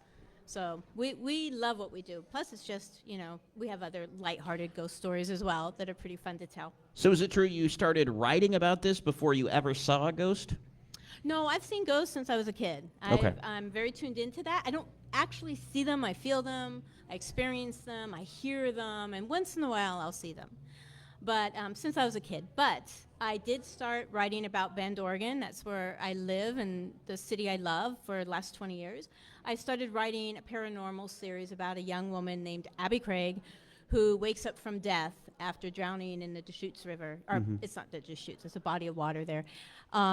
She wakes up from death, and then 44 minutes later, after she wakes up, she starts seeing ghosts. And then the series ends up being 13 books. And that's when I started. That was about 12 years ago. And then my daughter Megan and I started giving ghost tours just about 4 years ago in the city. We were like, as long as we're talking about the ghosts of Bend, let's actually go find some real ones. Did you get some inspiration to write that book or that series of books? I did, actually. I was talking about this just a little bit earlier, and there was a line that came to me in the shower one day, and it was, "I know I'm lucky." That was the line. And I've been a writer my whole life, so I knew that was something. It was from a character I had never heard before. So I was so excited hearing it because I knew it was a teenage girl, and I knew that she was really, really in despair. And I went ahead and got out of the shower, wrote it down, and basically started the series then and just let it flow. It took only 1 month to write the first book. I felt like I was literally channeling Abby Craig, and then it took me another 5 years to finish her story. And we're talking about the 44 Yeah, series? the 44 series, yeah. So. And this really turned into what happened to you young, into a lifelong, would we say an obsession? I would say a passion. Passion? Yeah, probably obsession at times, absolutely. Yeah, maybe an addiction? Maybe an addiction. Sure, all three of those things. Okay, so did it reach a point where, and you kind of alluded to this earlier about why you started to write about the paranormal history, but was there something in particular that happened? Just that voice, and like I said, I've always been interested in it. Since I was a kid, I was reading ghost stories. I had a Ouija board in our house. My mom used to read the Seth books, which, if anyone's familiar with those, they were really the first channeled. Seth was a spirit that channeled through Jane Roberts, and this was in the 60s and 70s, so very unusual. but it was just natural in my household. So it just kind of was like this thing I absolutely loved. So who's Reggie? Who's Reggie? Oh, that's from the thing. Well, this was kind of interesting. We took a little detour out of Bend, and we lived in Tucson for a little while. And Reggie was actually, my whole family, we lived in this house, and my husband and I were actually in the studio of the house. And Reggie was an artist who had passed away, and he used to live there, like probably just a few months before we moved in, but he died. Actually, the first day that we moved in, they were having his memorial service in that area.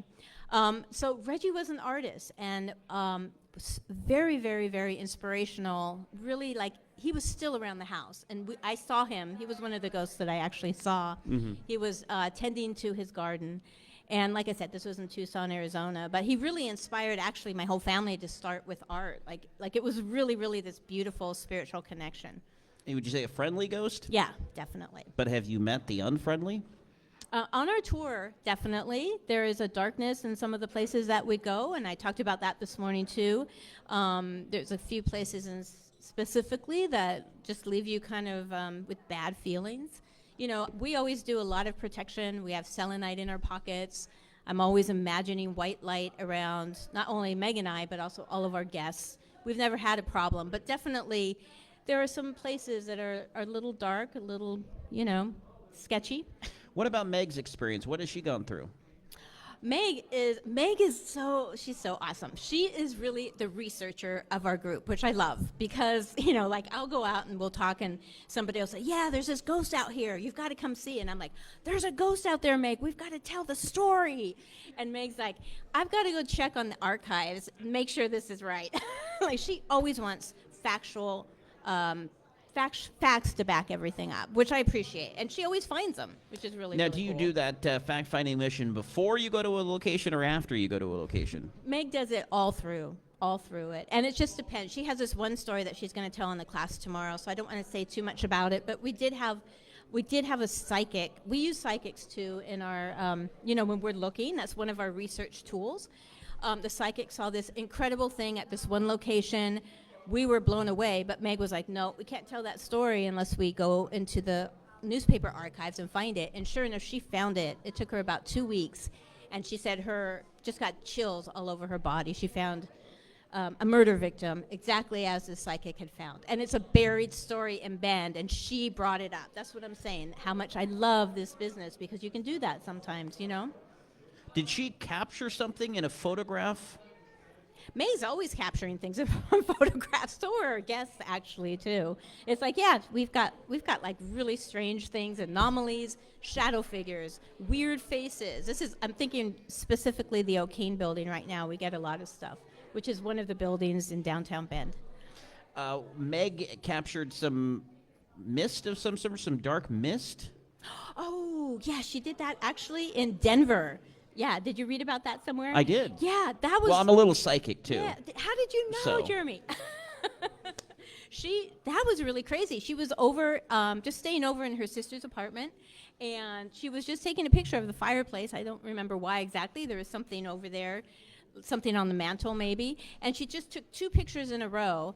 The first picture had nothing, and the second picture had this black mist, which was just foreboding, and they had such a dark feeling in that particular condo that they lived in. And I don't know if you guys are familiar with Denver, but Denver has such a history of really, really dark hauntings in that particular area, Cheeseman Park and stuff. So that was really fun. Yeah, that was a good capture she got.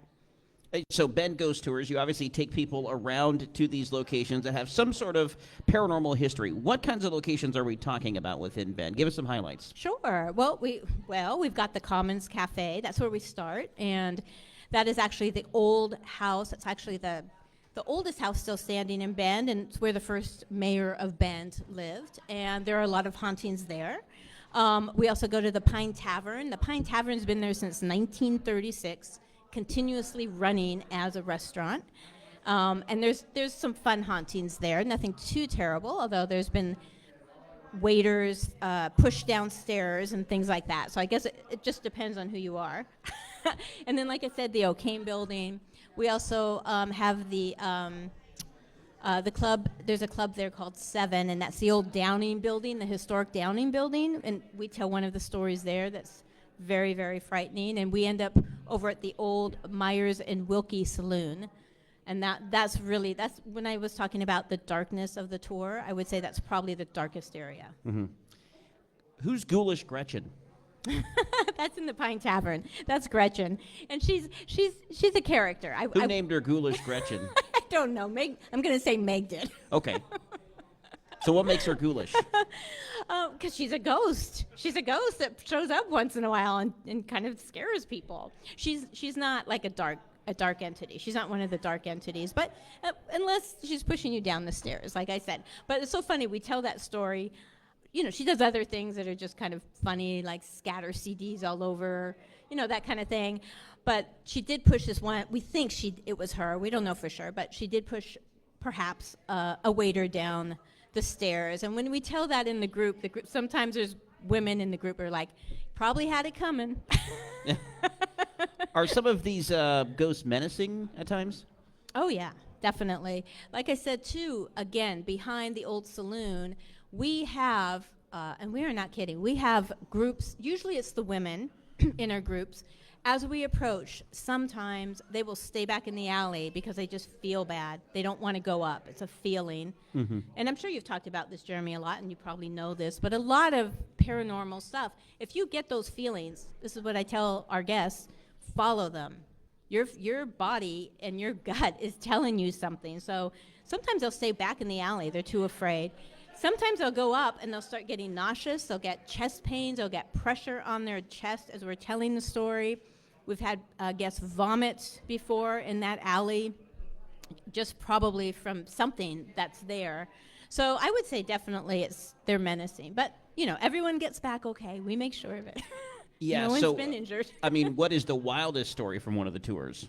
Well, I would say again, that's that back there, because those things happen, and just recently Meg was out on a tour and somebody came back, and by the time it started, their stomachs started getting really, really upset, and by the time we got back to the parking lot, she was sitting on the ground, and Meg had to go up and are you okay, and then she emailed her later and said she was fine, but she really, really wasn't feeling well. That doesn't happen so much. Most of the time, we're listening to stories. We have dowsing rods that people do. They get to interact with the ghosts, which is always a really fun thing. And it's really, really fun. So I don't want to scare people away. You don't bring out an Ouija board. No, we don't bring the Ouija board. We do the dowsing rods, though. Those are fun. And has that led to an increase in activity? That's a great question, Jeremy. Yes. My personal feeling is that every time Ben Ghost Tours is out there with a group looking for ghosts, we are literally activating that site. I feel that in the O'Kane building, and I absolutely feel it behind that old saloon. In fact, I think that old saloon is a portal, and it's not that it wasn't a portal before we started coming to it, but I think we keep helping build it, because you can go back there now. Almost, I would say 95% of our guests are able to get some sort of response with the dowsing rods, which is really phenomenal. I mean, they will work. I mean, you always have the skeptics who are like, well, there's electrical lines here. We give them like a little way to test things, ask different questions, and skeptics don't always, they usually are skeptics when they leave too. But for most people, they can have this really, really amazing experience with the dowsing rods. So some ghosts want the attention, others not so much. Yeah, I would say that, definitely. We have one ghost that I talked about too a little bit earlier. Hold that thought. We got to take a break. Okay. Don't forget. This is a good one. You don't forget, all right? Uh-oh. We'll be back from the Oregon Ghost Conference in Seaside, talking with Jools Sinclair from Ben Ghost Tours.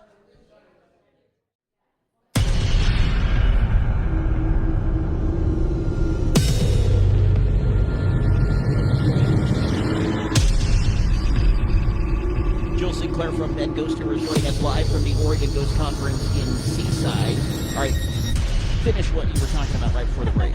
Okay, I was about to talk about the O'Kane building. Right. And there is this, the O'Kane building is considered to be the most haunted building in all of downtown Bend, or all of Bend, actually. We think there's a few other ones that are probably a little more haunted, but there are a lot of hauntings. This building was built in 1916. if you can imagine Crazy Bend during the Prohibition times, Bond Street, which is on Bond Street, is on the edge of what used to be the old red light district. So just a lot of crazy, crazy times during that period. But it's been there a long time. It's seen a lot of life. But there's this one story, the most gruesome story that we tell on the tour has to do with the murder of a waitress. And she used to work actually in the O'Kane building at one time. In 1979, her body was actually found in the Deschutes River, piece by piece, over a 2-week period, which shocked Bend, because there's a lot of people in Bend are like, this is our town, things like that don't happen here. But, there's two sides of Bend, I always like to tell people. But anyway, so, they investigated it. Here we go again, another cold case that was never solved. But they do think that there's this one suspect in particular who worked in the O'Kane building too, and he knew the waitress, and he worked upstairs in one of the offices up there. So, we tell that story and we sort of speculate that this could have happened actually in the building because it's not too far from the river where the body was kind of deposited, like I said, piece by piece. So, we would go there to the O'Kane building on our tour all the time, and suddenly I started getting this feeling that there was this ghost upstairs watching our tour group. It's like I said, I don't always see ghosts, but I can feel them. And I'm like, Meg, there's just something up there watching every single time we come and tell the story. I could feel it. And there's buildings, there's windows up. It's kind of a corner office, and we'd see it on both sides. And so this went on for a few months, and then we had a group that came in. There were a bunch of engineers. And at the beginning of the tour, one of the engineers came up and said, hey, Jools, I'm psychic, but I don't want anyone in the group to know. I don't want them to know, but I just wanted you to know. I thought that was really cute. I said, okay. I said, if you see any ghosts, please let me know. And he was like, okay, on the lowdown, down low. So anyway, we got to that one spot, and I told the story, and sure enough, he pulled me aside after, and he said, there's a ghost up there, and he's watching you. I see him. And I said, what did he look like? And he said, he's wearing a vest and a tie. And that's exactly how I saw him in my mind's eye. And he also said, he doesn't like the stories you're telling. Was this the same ghost that didn't have a head? It didn't have a head. No, he has a head. Okay, because we talked about ghosts, not having eyes. Right. And I understand that on one of your tours, there was a picture, I think, taken at one of these locations. I think a former saloon, in fact, of... Oh, yes. An entity that didn't have a head. Yeah, we had actually, that was a guest who captured that picture. The saloon keeper, wasn't it? Yeah. That was that was back behind the saloon. Yeah, that was really weird.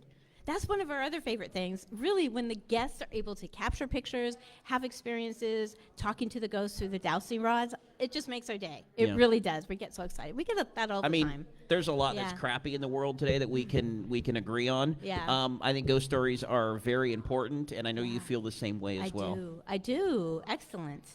They're so important. They do so many things for people. Like I was saying that a little bit earlier too. There's so many different reasons that we need to keep ghost stories alive. Number one, I always like the idea that you are telling somebody's story, especially if it's not resolved, especially if there hasn't been an arrest, especially if there's been an injustice committed.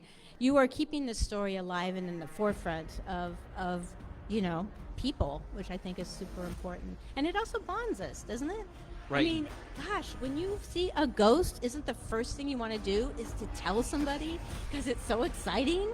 All right, if people want to come on tours, how do they do it? Just find us at BendGhostTours.com. BendGhostTours.com. Yeah. Jools Sinclair, thank you from the Oregon Ghost Conference. More to come. Thank you.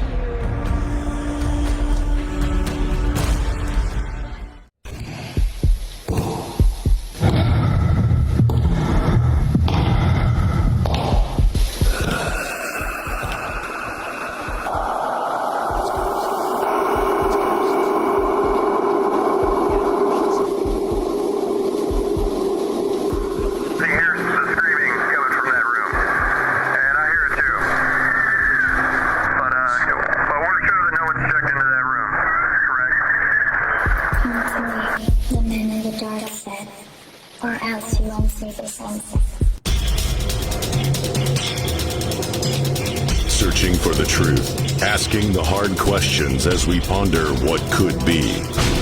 You're traveling into the paranormal. We're talking ghosts all weekend until we can't talk ghosts anymore from the Oregon Ghost Conference in Seaside. I am Jeremy Scott. Good to have a good friend of the program here. Back after a couple of years is Jeff Davis. Good to have you here. It's great to be here with you, Jeremy. Jeff Davis has researched many of these locations across the Pacific Northwest. He's written several books on history and the paranormal, including Weird Washington and Weird Oregon. He's also made appearances on Haunted History Northwest, Ghost Adventures, The Dead Files, and Alaskan Killer Bigfoot, to name a few. What got you interested? We've talked to you about this before. Military historian who found a love with the paranormal. Yeah, it's kind of interesting, like everybody else's story, I think. At various times in my life, I've been interested in ghosts and had the time to pursue it, and then life takes a hold, and like, for instance, deployments right after September 11th, and so the ghosts go on the back burner, and then I get off of active duty, and I come back to the paranormal.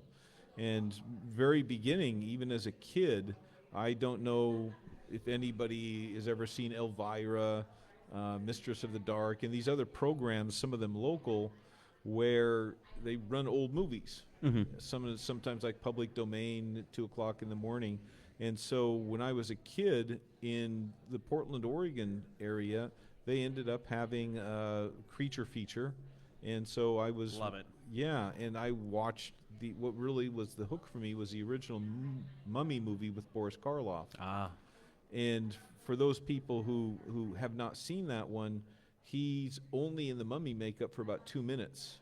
The rest of the time, he is an animated corpse, Adolf Bay. And so it's not so much about, the bandages. It's about magic, reincarnation, and archaeology and things like that. And that really captured my interest. I went on to get a master's in archaeology as well. And so this has been kind of tandem. Sometimes I do more archaeology, more military, more ghosts. And I got back from a deployment in 1998. I was in Bosnia, and I came back without a job, but a little bit more money in the bank than I had before. And so I got my wife's permission to actually start researching and publishing my first book on the paranormal. And for a while, I was publishing a book a year. And then September 11th happened, and then I went back on deployments. Mm-hmm. And I wasn't really free until like 2006, 7 to start back in the paranormal end. Mm-hmm. So are there haunted battlefields that you're aware of? Yes, actually, and here, even in the Pacific Northwest, well, even in the Columbia River Gorge, there were events. In 1856, there was what's called the Battle of the Cascades near Cascade Locks, mm-hmm. and several people, Native and American citizens, were killed in the fighting. And some people believe there are some spots where that has kind of left some kind of a mark, a stain on the landscape, in particular on the Washington side of the river. Interesting, Washington side of the river. So on the other side of the Columbia River is where that took place, the Washington side, not the Oregon side. Correct. Near the site of what's now the modern town of North Bonneville, if somebody does get curious, there's a Washington State historic roadside on the site of the U.S. Army bastion, where a handful of soldiers and local settlers were, basically holed up there while they had been attacked by the native fighters. And so many people were killed on and near that site. Have you ever personally visited that site? I have several times. I do guided tours, battlefield tours, mm-hmm. and so there have been a couple times when I've been there. I'm sure you do this too. When you're doing some visits, you make sure you have a clairvoyant person. I don't tell them what's going to happen, and so I did have one of my friends who's psychic, and I told her we're just going to visit historic Wayside, and before she even got out of the car, she was talking about a dark energy on the landscape. As far as a situation like that, a battlefield on one side of the river, water we know is a conduit, so basically between two states, we know that that activity can travel through that body of water. Yes, absolutely. And there was fighting. This action took place mostly on the Washington side, but also on the Oregon side, and there are modern settlements in Cascade Locks, North Bonneville, Stevens and Carson for a reason. Accessibility, river channel, that kind of stuff. And of course, that made them just as popular with Native Americans. And so prehistorically, there were native settlements on or near these very sites. And so if you also believe not just how the ionosphere helps this kind of energy travel, you also have long-term occupation leaving its own imprint on the landscape too. Right. And one of the reasons I love coming to the coast for the Ghost Conference, well, it gets me out of the city for one, but there is such a fascinating history along the entire Oregon coast and the Washington coast and the California coast, and a lot of it has to do with the lighthouses, which of course are no longer in operation. Yes, and or they've been automated, and so they no longer have... or they're in operation as bed and breakfast right now. A seat ahead, yes. And not too far from where we are on the Washington side, Cape Disappointment Lighthouse, that has reverted to the state of Washington, and so the lighthouse keepers' cottages are opened by the state as a bed and breakfast. And if anyone's familiar with the TV show Ghost Adventures, I heard of it a time or two. Yeah, some years ago they did a 4-parter miniseries called Graveyard of the Pacific. And I was involved in helping them locate places where they could film, and that includes the Cape Disappointment Lighthouse Keepers' Cottages. And I myself have stayed there, and there are many people who've been there believe that there are spirits in the building as well as outside, because in the early 20th century, one of the lighthouse keepers' wives either fell off the edge of the cliff or she committed suicide, and that's still a mystery as to how she died, whether it was by intent or by accident. And so people believe she is outside, and other people believe that her spirits made it inside the building because of her associations with it. The other lighthouses, there's many of them. Have you looked into others, like, say, Tillamook Rock? Yes. Tillamook Rock Lighthouse is not on the mainland. It's out there in the middle of no man's land. Correct, or no person's water. There you go. Because most lighthouses here on the West Coast were built on solid land, on cliff heads and things like that. When they came to build Tillamook Rock Lighthouse, the name kind of says it all, Tillamook Rock. And so Tillamook Rock is, I believe, it's basalt formation, and it was probably an old volcano that came out of what's now the Pacific Ocean, and then solidified. And it's, I don't remember the exact distance, 1, 2, 3 miles off of the coast. And they're from various places like Seaside. You can, in good light, see it if there's a storm. The reason it's there is because of the storms and things like that. So they ended up building this lighthouse in the late 1800s on a rock, and it took them about 2 years because they had to take that rock and level off the top and then create another shelf so that they could, one, land people and supplies on the bottom of the shelf, and then a set of steps would take you up to where they built the lighthouse. It took several years, and the native people, by tradition, the way to the afterlife, I'm not really happy with Happy Hunting Ground, but to the afterlife was actually west. You know, the Columbia River flows in the Pacific Ocean. It was to the west, and the closest they could get to that western land with their bodies was to put the burials on the rock, and then the storms would come and wash the bodies and the canoes and whatever grave goods into the ocean, helping speed them on the way. And so it was, in its essence, earliest for the native people, it was pretty much a sacred site. Now, when they were getting ready to build the lighthouse, the work crew were landing supplies, a lot of gunpowder, and I believe it was foreman or chief architect, one of the supervisors, in trying to get from his boat onto the rock, slipped, fell, or a wave caught him and actually washed him out, and he drowned. So from its beginnings as a lighthouse, it's had these bad effects. And they stopped using the lighthouse, I don't remember the exact date, I think the 1950s, but it was so hard to get there that they would land the lighthouse crew in 3-month periods, and they would be there. They would try and land. Go ahead, I'm sorry. No, it's okay. I was just saying it's so hard to get to, so when someone dies there, they don't necessarily recover the body. Correct. And the lighthouse is there for a reason. It's because ships would crash on the shore without the guidance of the lighthouse. And the lighthouse keepers kept records, and there were called, as a phenomenon, ghost ships. Yep. Where, say, a ship catches on fire, everybody abandons ship, and it doesn't burn and sink. Mm-hmm. So they're floating loosely on the ocean, and the lighthouse keepers record that there was like a paddle wheeler coming. There's a storm and fog, and then all of a sudden, out of the storm and fog, there's an old derelict ship. The currents just carry right on by them, and they didn't know the ship, and so who knows where that came from and where it ended up. Let's spend a few minutes talking about Haunted Astoria, the book that you wrote there, and some of the locations. I understand that there's a bed and breakfast and a theater and a couple of other locations that are haunted. Sure. One of the particularly the Liberty Theater. Now, the Liberty Theater still exists, and they do live programs and movies.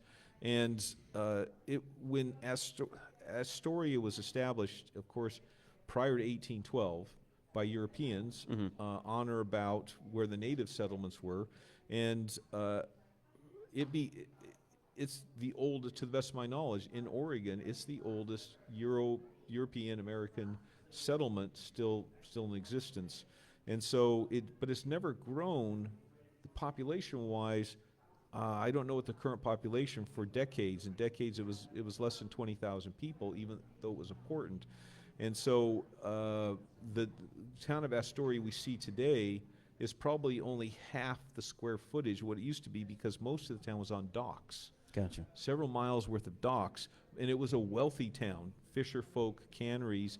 So in the early 1900s, there was a fire, and they rebuilt downtown, including the Liberty Theater, and it was a showpiece of the town, the insurance money, investment. And it is a beautiful theater. It's kind of more of like a Spanish Moorish design or Mediterranean. And so they hired a local artist, and he did all of these fanciful paintings of what was supposed to be Venice, but it looks very much like the shoreline of Astoria. And they have a beautiful chandelier. And I know you want the ghosts. And they come from the earliest days. When they built the theater, it was meant as to be movies, but also vaudeville, live stage acts. Mm-hmm. And so the basement space was the changing rooms. And according to a lot of people who have been there, like after hours, they will hear people moving around in the basement spaces, or somebody is down there changing. Somebody will knock on the door, they'll open the door, there's nobody there. So that's kind of part of the haunting there. And on the main floor, people have been walking along the outside of the theater, and there are various large picture windows and display windows. And one person had told me that she was walking by and she saw some workmen in coveralls working on some kind of a display, and they had wood saws, things like that, and she just watched them and finally knocked on the window to get their attention to see what they were doing, and they ended up disappearing on her. Now, on the upper floor in the women's bathroom, here's where things get a little tricky in separating urban legend from historic facts. Right. According to common legend, there was a young woman who had a boyfriend, fiance, and he wanted to break up with her, and she wouldn't, or there was some kind of fight. He is supposed to have pitched her from the balcony into the main part of the floor and killed her. Or alternatively, it was in the bathroom, because people have been in the bathroom, the women's restroom, and things like the faucets. All right, hold that thought, Jeff. We got to take a break. If there's more, we will continue when we come back from the Oregon Ghost Conference. Into the paranormal.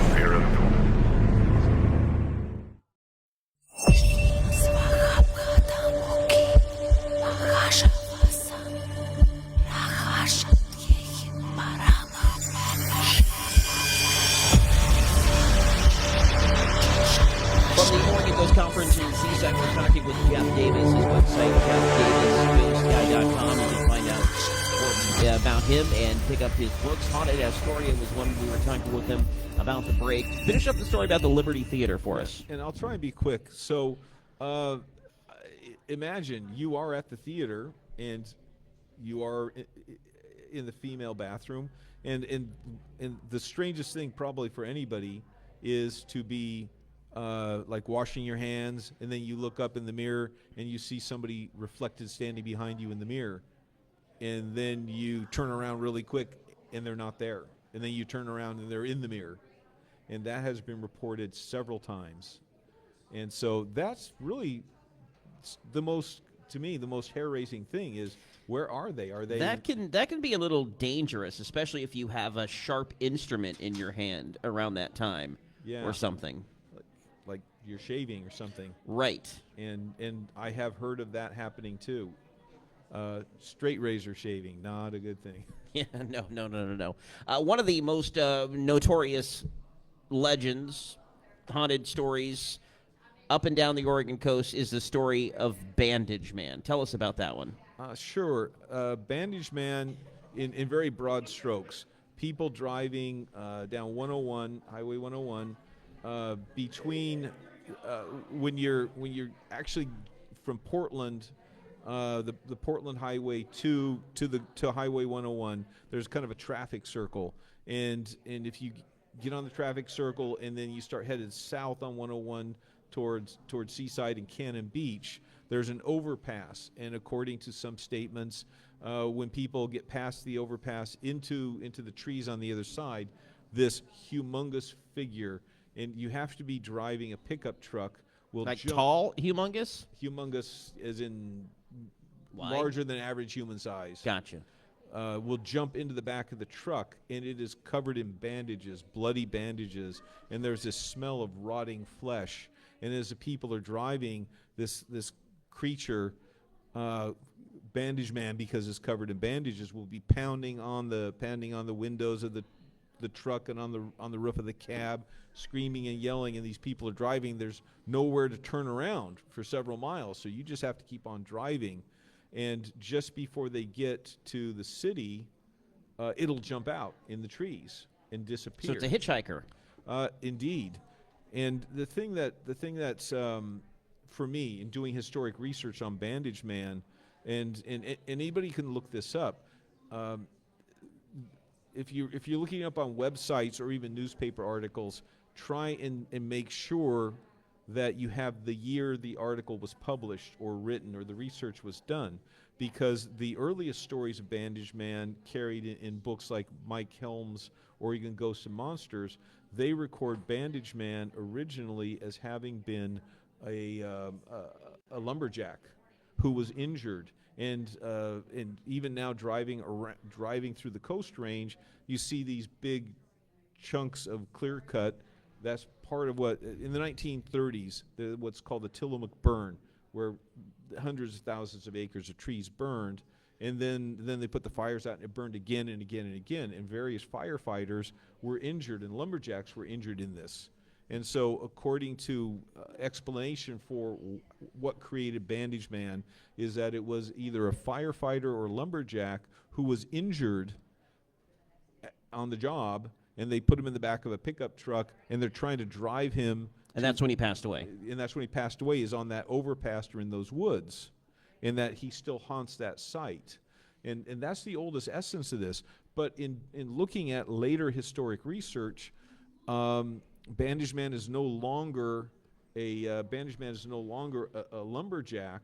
There are other incarnations to explain the origin. This is an anthropological theory that in order for the lessons, the moral lessons of legends to resonate with the population, it has to be current. And so I have seen rewrites where Bandage Man was an Egyptian mummy that was part of a traveling carnival sideshow, and the coffin fell off, and somehow Bandage Man reanimated. And there was a movie called Bubba Hotep that came out around the same time as that legend seemed to permeate the internet. And so that to me is kind of the hard part. Is the phenomena of a phantom ghost and the tragedy, does it exist? And if it does, do we need to explain it? Yeah, all right, Jeff, that's all the time we have. JeffDavisGhostGuide.com. Folks can go contact you there, and you're looking for stories for your paranormal tour guide. If folks have information from stuff around the Pacific Northwest, get a hold of Jeff at JeffDavisGhostGuide.com. We'll talk to you next time from the Oregon Ghost Conference in Seaside.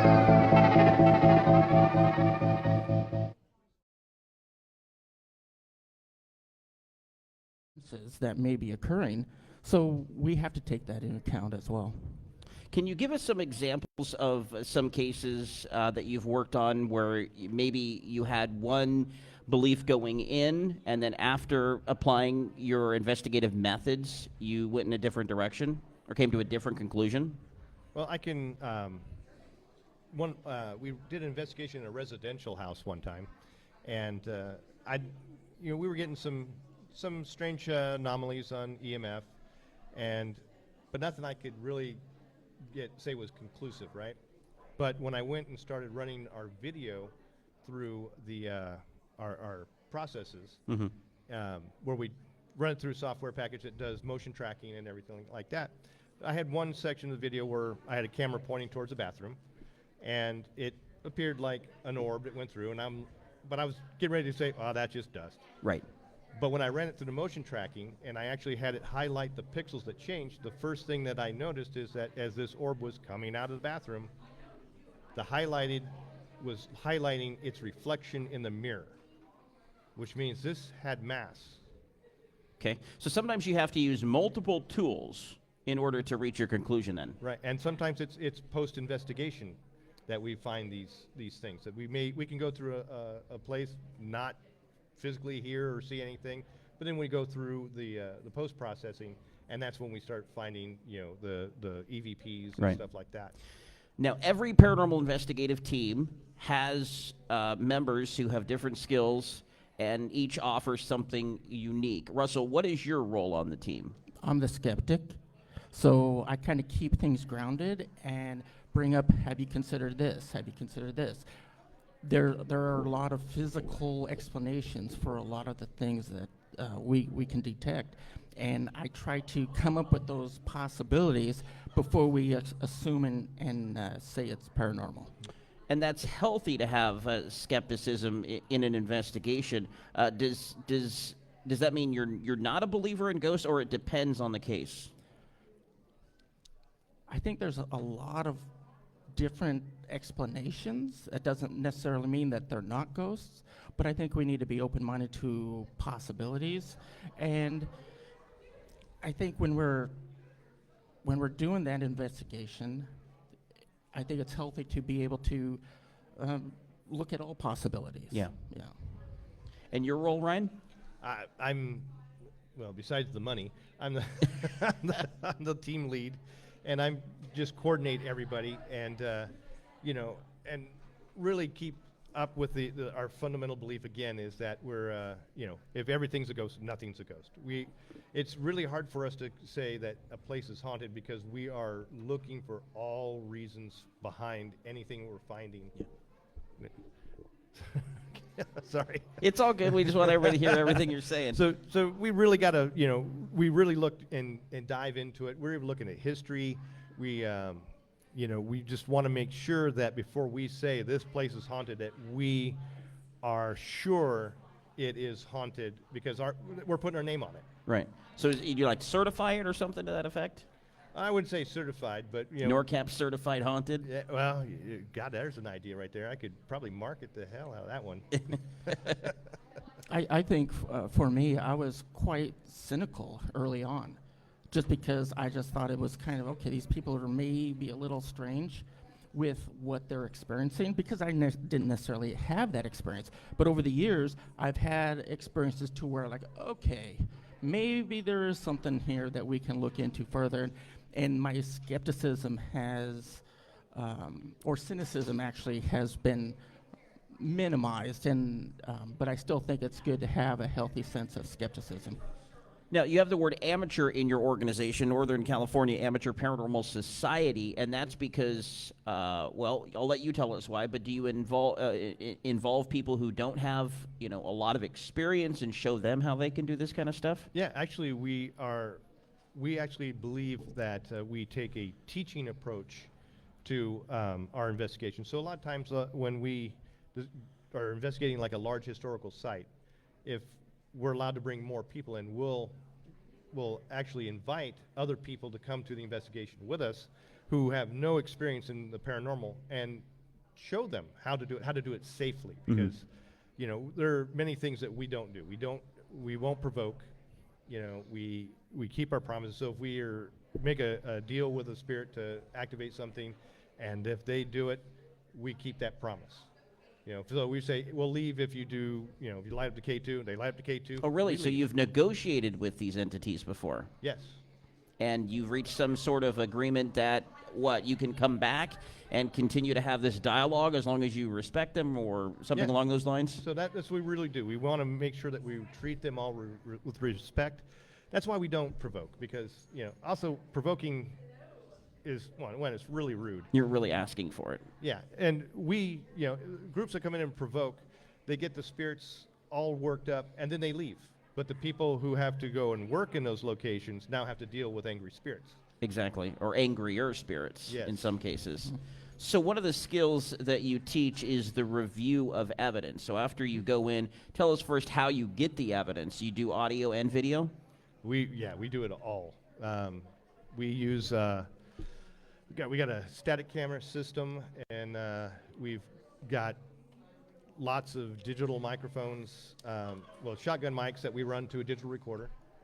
So most of our audio is actually recorded in Blu-ray quality, and so we hear almost everything that's Does going that on. allow other things to manifest through that?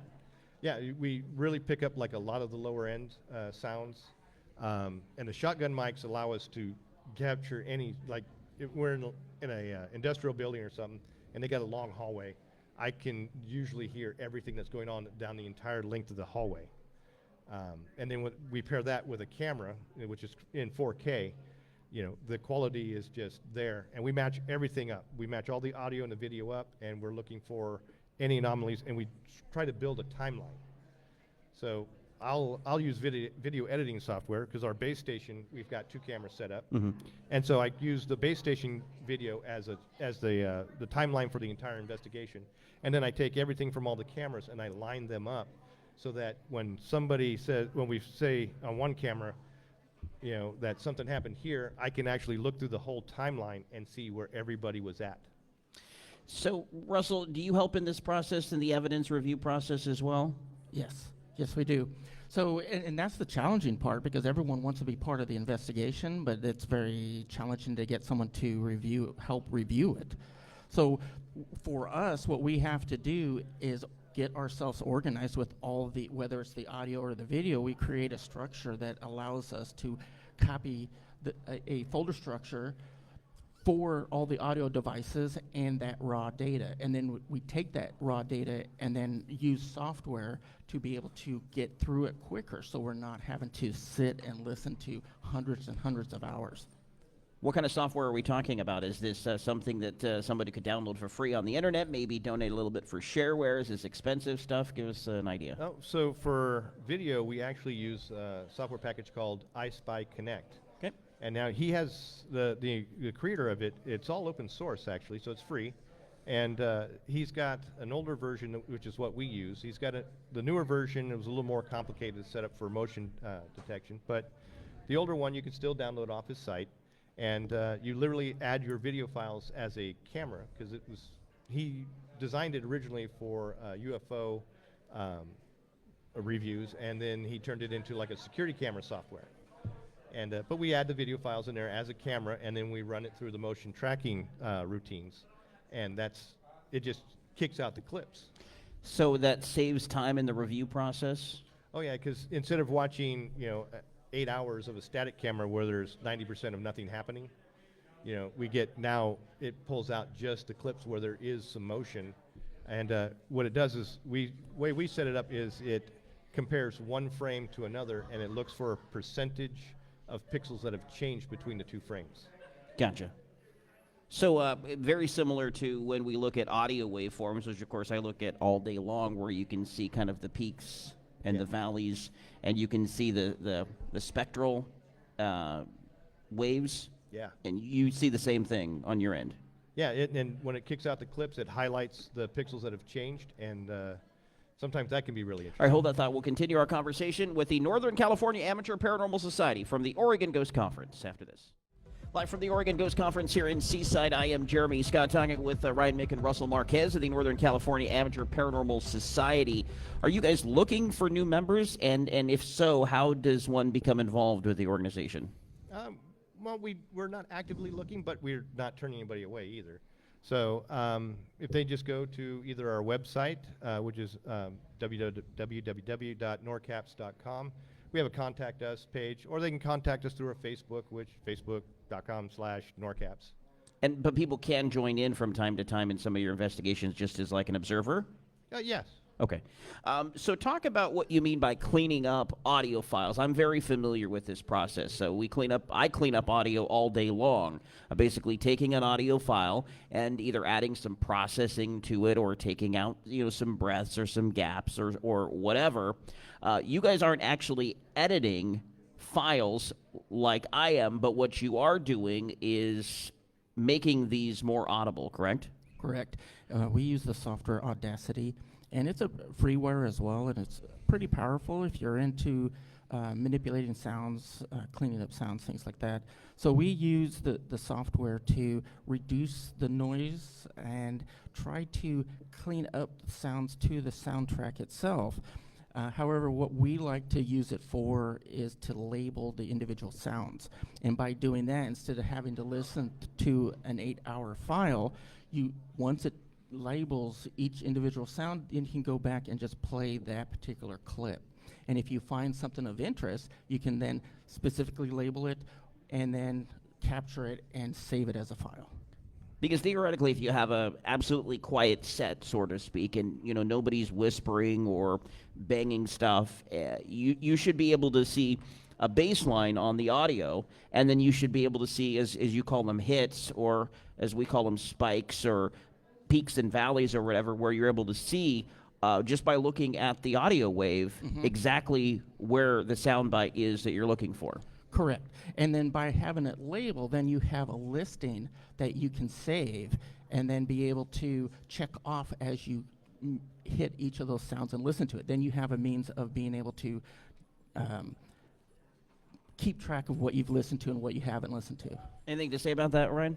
Yeah, it really speeds it up, and we use the exported list we get out of there, because when you export the label list from Audacity, it has your starting seconds and your ending seconds, and then whatever label you put onto it, and we can import that into our process, and then again, when I'm trying to create that whole timeline of events, it helps me keep track of what's going on where and all that. Does it have metadata involved or embedded in it, or can you add that?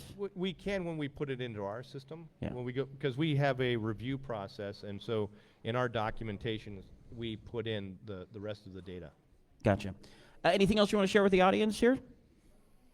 Well, right now, if anybody's in the Folsom, California area, we do volunteer for the Folsom History Museum to run paranormal tours. Everything for that goes to the Folsom History Museum. It's a great little tour, especially if you've never done a paranormal investigation. We take you into an area that is secluded and let you experience it with our equipment. So you don't even need to bring anything. It's just, everything is provided for you, and you get to see how it's kind of done in a safe manner. Are there ghosts there? Yeah, there are quite a few. And the nice thing is that we mix the history with the paranormal. That's huge. Yeah. Yeah. Because then you're able to explain some times what it is that you're dealing with, or why things are happening, if you know the history. And one of our docents, part of it is actually a member of the Folsom History Museum, and so he takes anything we find, and he actually looks up to see if he can find a match in the history of the area, because he's got access to it all. Fantastic. Thanks, guys. Appreciate you stopping by here at the Oregon Ghost Conference. Thank you. Brian, Mick, Russell, Marquez, Northern California Amateur Paranormal Society, and we'll continue right after this. Thanks.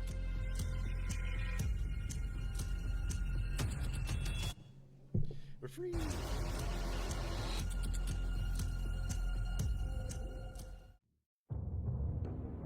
Just about anywhere can be haunted.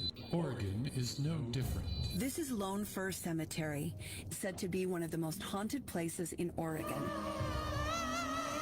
They could see what looked to be a shadowy figure sitting on a chair on the second floor in the meeting room. Their knowledge the meeting room should have been empty. It is of popular belief that many lighthouses out there are haunted. One of the ghostly tales tells of a construction worker that was building on the lighthouse. The ghost of Captain Evan McClure and a young woman in a long flowing robe haunts the Yaquina Bay Lighthouse.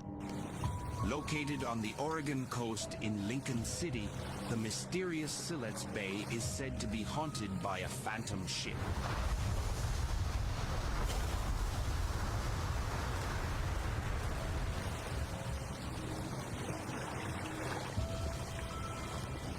Hang on for the ride.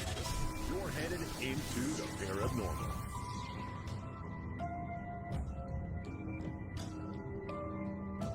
All right, back live at the Oregon Ghost Conference here in Seaside, talking with the Western Washington investigators of paranormal science next.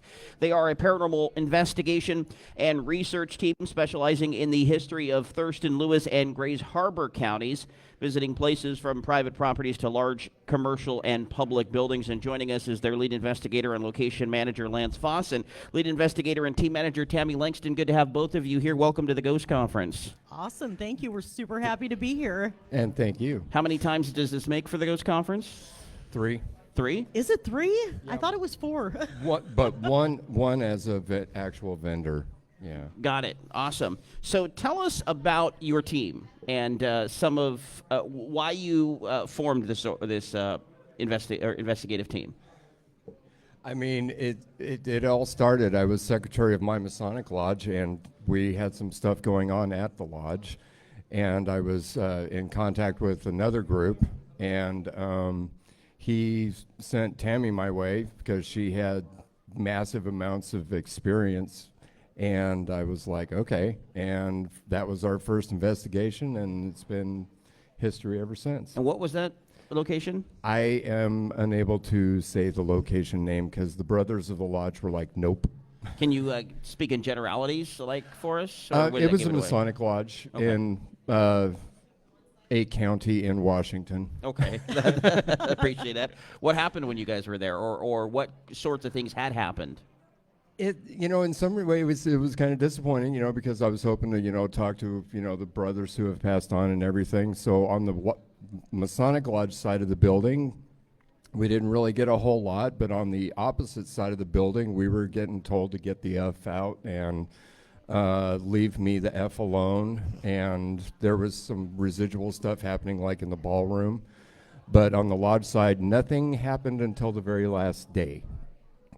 And then we were literally wrapping up cables, for the cameras and whatnot. And Tami and I were standing outside of the Blue Lodge door, and we both heard like a full-blown conversation going on inside of the lodge.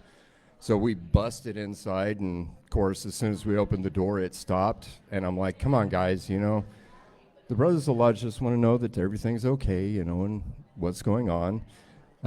So if we're leaving, that if you have anything to say to the brothers, now is the time to say something. Clear as a bell in the digital voice recorder, we got something. Well, they said something, that's for They sure. did say something. And I think that's a real theme with any kind of Masonic lodges. They're snarky, and they have this kind of sense of humor about them. We've found that at that lodge. We've found that at the Franklin Lodge number 5 in Port Gamble. When we sat down and said, okay, we're going to take notes for the meeting, and they said, but it's dark. You know, how are you going to take notes? So I think that's a real theme with Masons who have passed on to the other side. And we did try to debunk that something. The brothers in the lodge said, hey, it's an echo. You're in a lodge room. It's got a vaulted ceiling. You know, it's got to be an echo. And we tried to recreate it right there with them, and we played it over again, and there was no something. Not even any kind of echo. So we've had some good successes with Masonic lodges. And so we do try to get into those. We did one of the Masonic lodges investigations on Friday night, and we did have some activity there on the second floor in the lodge room. We had some motion detecting things going on. So we had some motion lights that would go off, mostly around the dais where the worshipful master generally sits. And we had some feelings on the floor like people were walking. I felt somebody walk behind me. No noise at all, but I felt the floor depress, which is really odd on the second floor of a wooden building. It's pretty solid structure. We had the cat ball going off. Of course, I feel like spirits love the cat ball. They do. They do. It's the one that lights up when you touch it. Okay, so it's not a paranormal investigation device. It's just something to entertain the ghosts. It is. Okay. It really is, and to entertain the people who are there. But I think that's important because I think a lot of that has to do with the energy of the people in the room, because spirits, for all we know, right, are energy. That's really all we know, is that energy doesn't dissipate. It only changes form. So when you have people in an investigation, it's really important that they are lending that energy to the room. And the more energy there is in the room, I think the more chance you have of something that's made out of energy picking up on that and using it to maybe move something, maybe make a sound, maybe something like that. So those are the kinds of things that we always tell groups when we do these investigations with people, is to be present, be mindful, put your energy out there, and let's see what we get. So energy changes are common? Yeah. Yeah, that's one of the things. It's basic physics. And that's why a lot of paranormal teams will investigate the environment, because right now we have no way to really say, there's a spirit right there. I don't care what app you're using on your phone that tells you that there's a ghost 5 meters away from you. Don't do that. Don't use the apps. Really, no apps. Measuring ambient environmental changes is the only way that we can say something is going on here. And we were just talking to a couple of different groups today. We really are investing in a paranormal co-op where we're collecting data.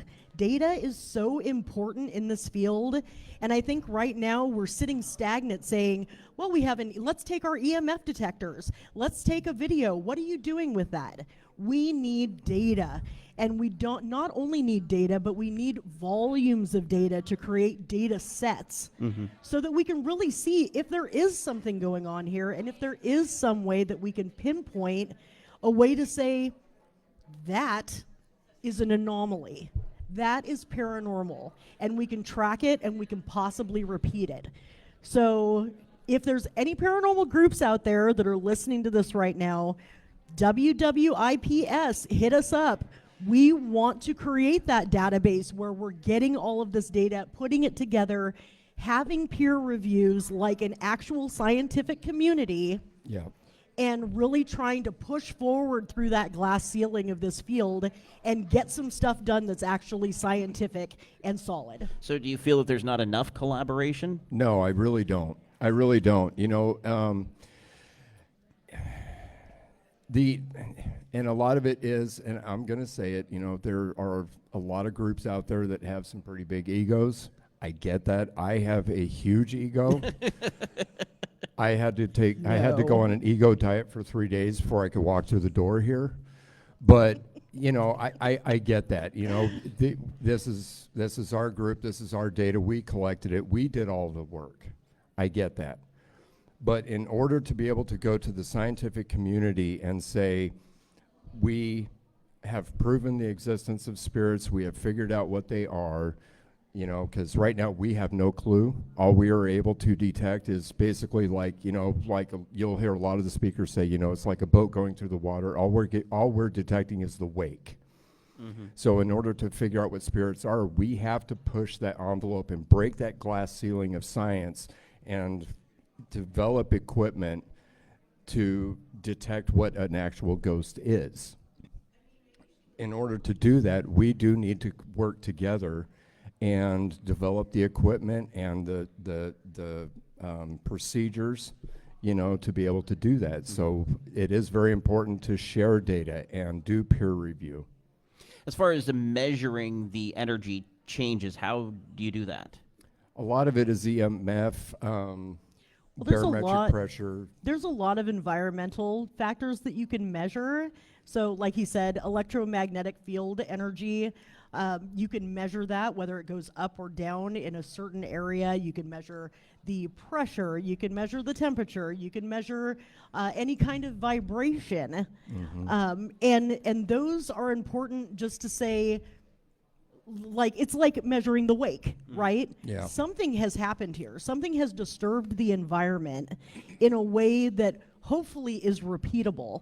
And in some way, we do have that repeatability, and that's why we use EMF, because there's a correlation between other things happening and EMF spikes. And when you can find that correlation between all of these different points of data, then you're creating a circumstantial case. You don't have to have a body to convict somebody, right? True. We're trying to create that circumstantial case and say, if all factors are pointing to this, then we've come to a conclusion. Can we repeat that? Can we repeat that environment? And if we make these environmental changes, can we, in essence, allow a spirit to come through, to say something? Is there a frequency? Is there a spectrum? Is there some sort of way that we can assist in the communication of a spirit? And hopefully they say more than something.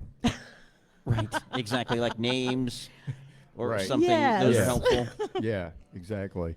And I think that's the thing, is like we were talking to a good friend of ours earlier, and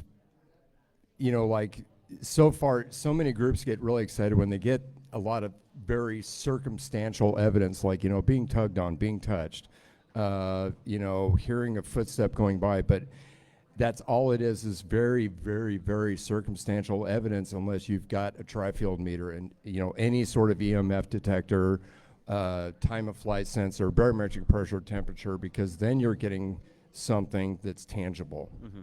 You mentioned physics earlier, so Yes. kind of explain how that works here. Well, physics tells us that energy can be created, but it can never be destroyed.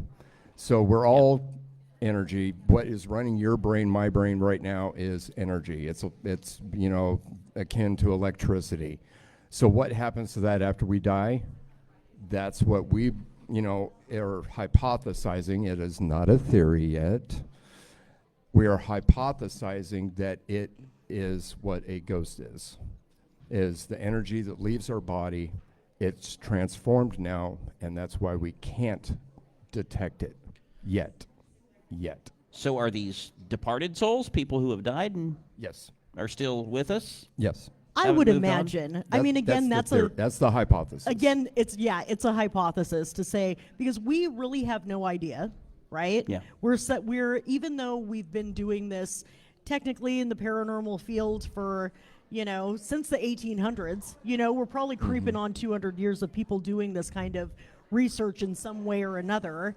We're still in our infancy. And until we can get some way to foster more communication, because if these people, if this energy and these spirits are intelligent and they can communicate, we need to get more of that communication, because they're the only ones who can tell us what it is that's going on. I love bringing back questions. Yesterday I asked some guests up here this exact question. You talked about it earlier, Tami. Frequency. Is there a frequency? There must be. There has to be. We just don't know what it is. Exactly, exactly. So, I mean, one of the things that we've talked about incessantly is we really need to find that frequency. And how do you find that frequency?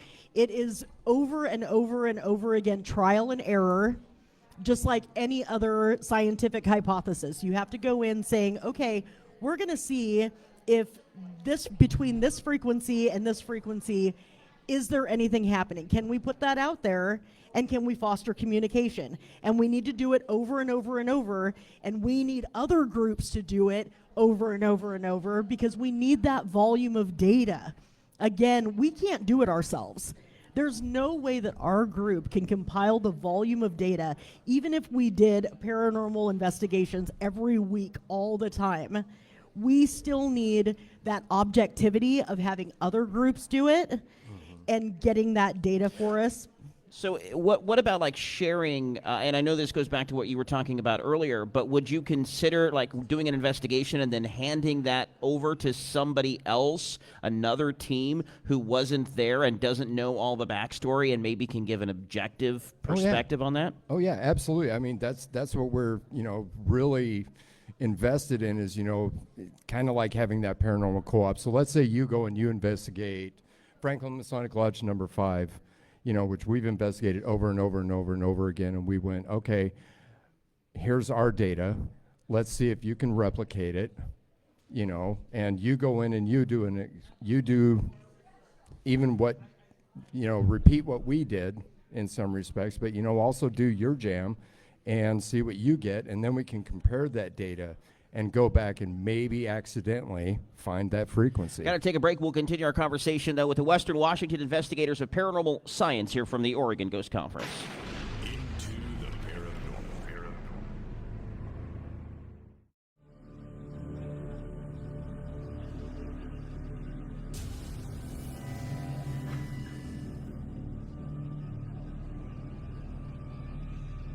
All right, talking with the Western Washington investigators of paranormal science here from the Oregon Ghost Conference in Seaside. I am Jeremy Scott. This is Into the Parabnormal.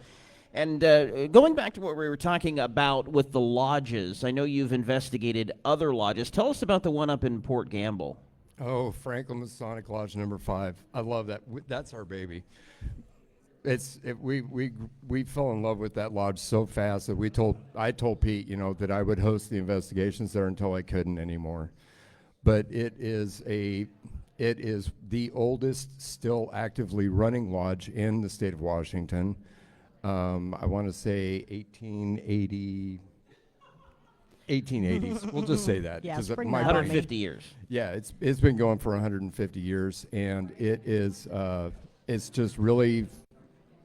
You just walk in there and you get a lot of really good vibes out of it. Yeah, to go to say how old it is, they canoed the charter for that lodge down the river to Oregon. That's how long that lodge has been there. Wow. And it has actually moved from one side of the street to the other side of the street.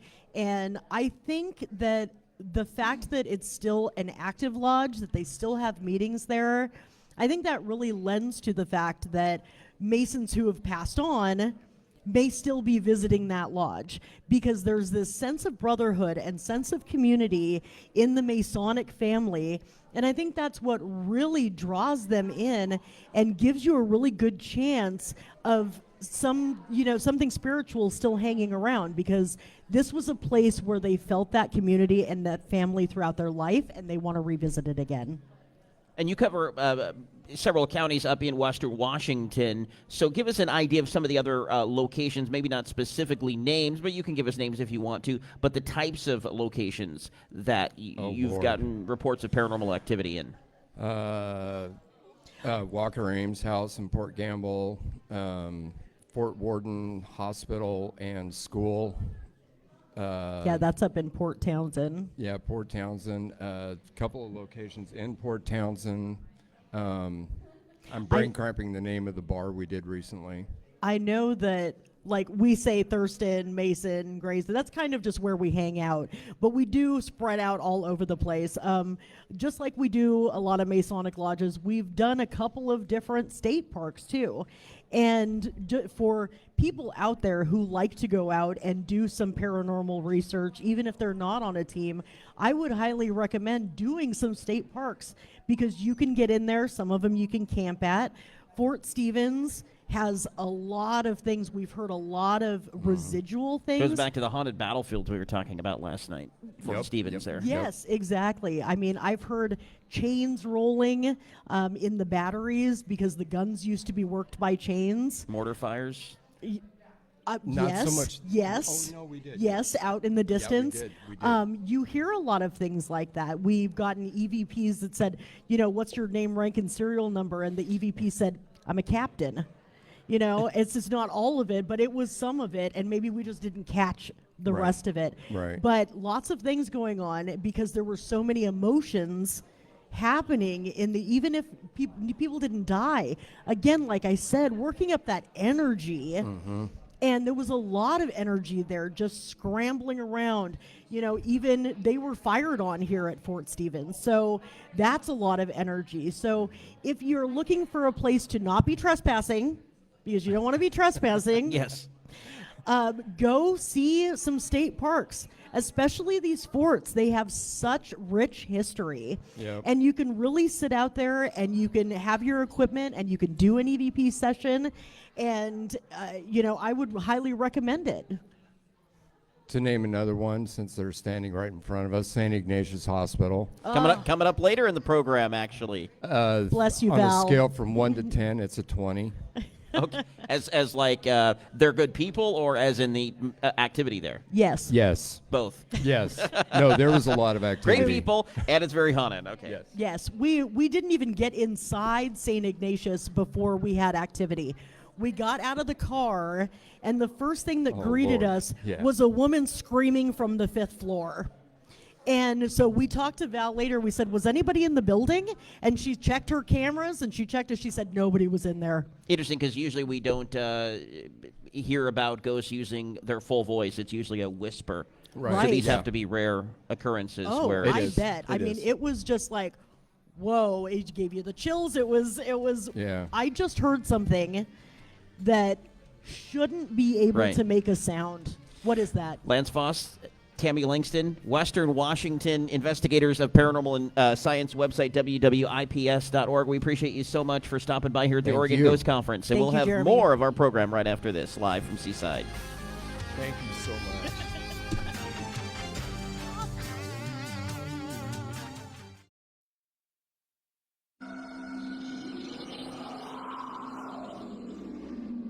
While I was in the shower, something had sent a text from my phone to my husband. You can actually see the entities. I mean, people's faces change and such. Hold on tight. You're about to land somewhere into the paranormal. Those sound clips right there remind me of some of the great moments that we've had here at the Oregon Ghost Conference since we've been coming here in 2019.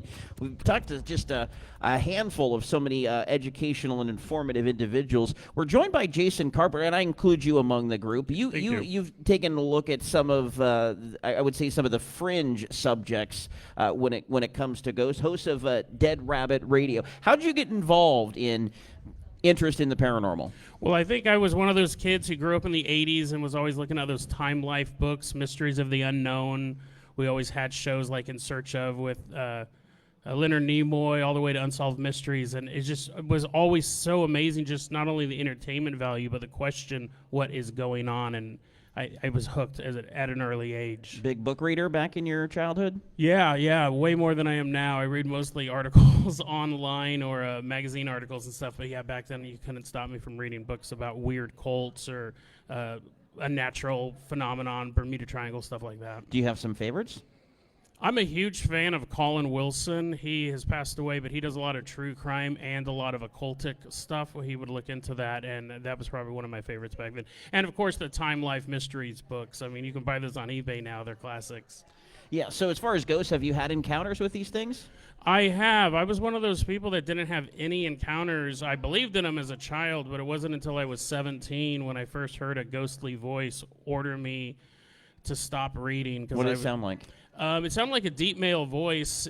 I was in the home all alone, and I was trying to figure out what a word meant, ubiquitous. Yeah. And I kept pronouncing it over and over again in my head, and then I heard a voice go, enough.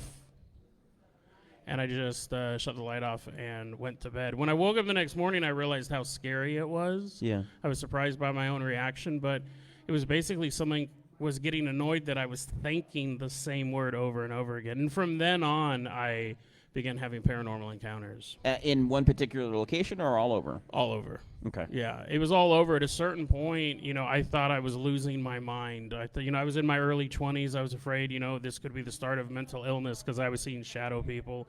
I was seeing ghost dogs. I was seeing all sorts of things. And eventually I started inviting my friends to hang out with me and see if they experienced it as well, and they would start to see the shadow men as well. And eventually you found out it wasn't a mental illness. That's, well, yeah, because other people, unless we were all mentally ill.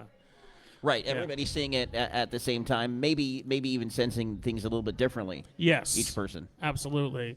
I had an experience once where I was with a good friend of mine named Jackie. We were in my grandmother's backyard, and I saw a shadow person, and I put my hand into the shadow person, and it felt warm. There is a cold night, it felt warm, and then Jackie put her hand into the shadow person. We're both standing, side to side, but it's still different points of view. And I turned my hand, and I said, "Do you see that?" And she's looking at my hand, and I didn't tell her what I saw. I wanted to know what she saw.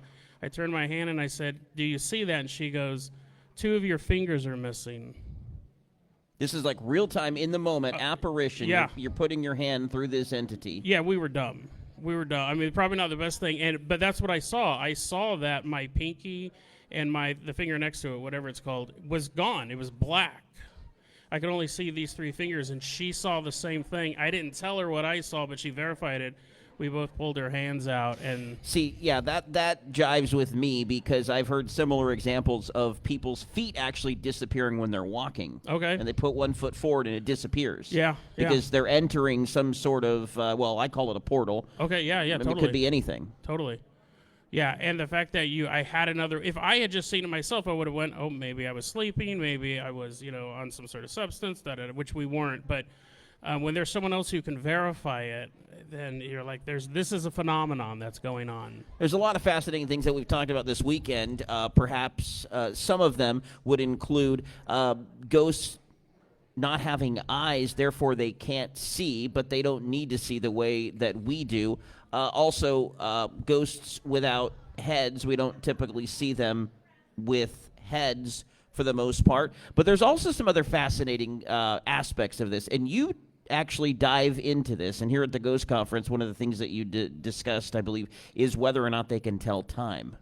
Yeah, that's the question I like to look at on my podcast, Dead Rabbit Radio. I like to tell a classic ghost story, but then ask, what could this mean going forward? Imagine if you were trapped in a house for 120 years and you can't interact with anybody or anything. It would drive you mad. It would drive us mad.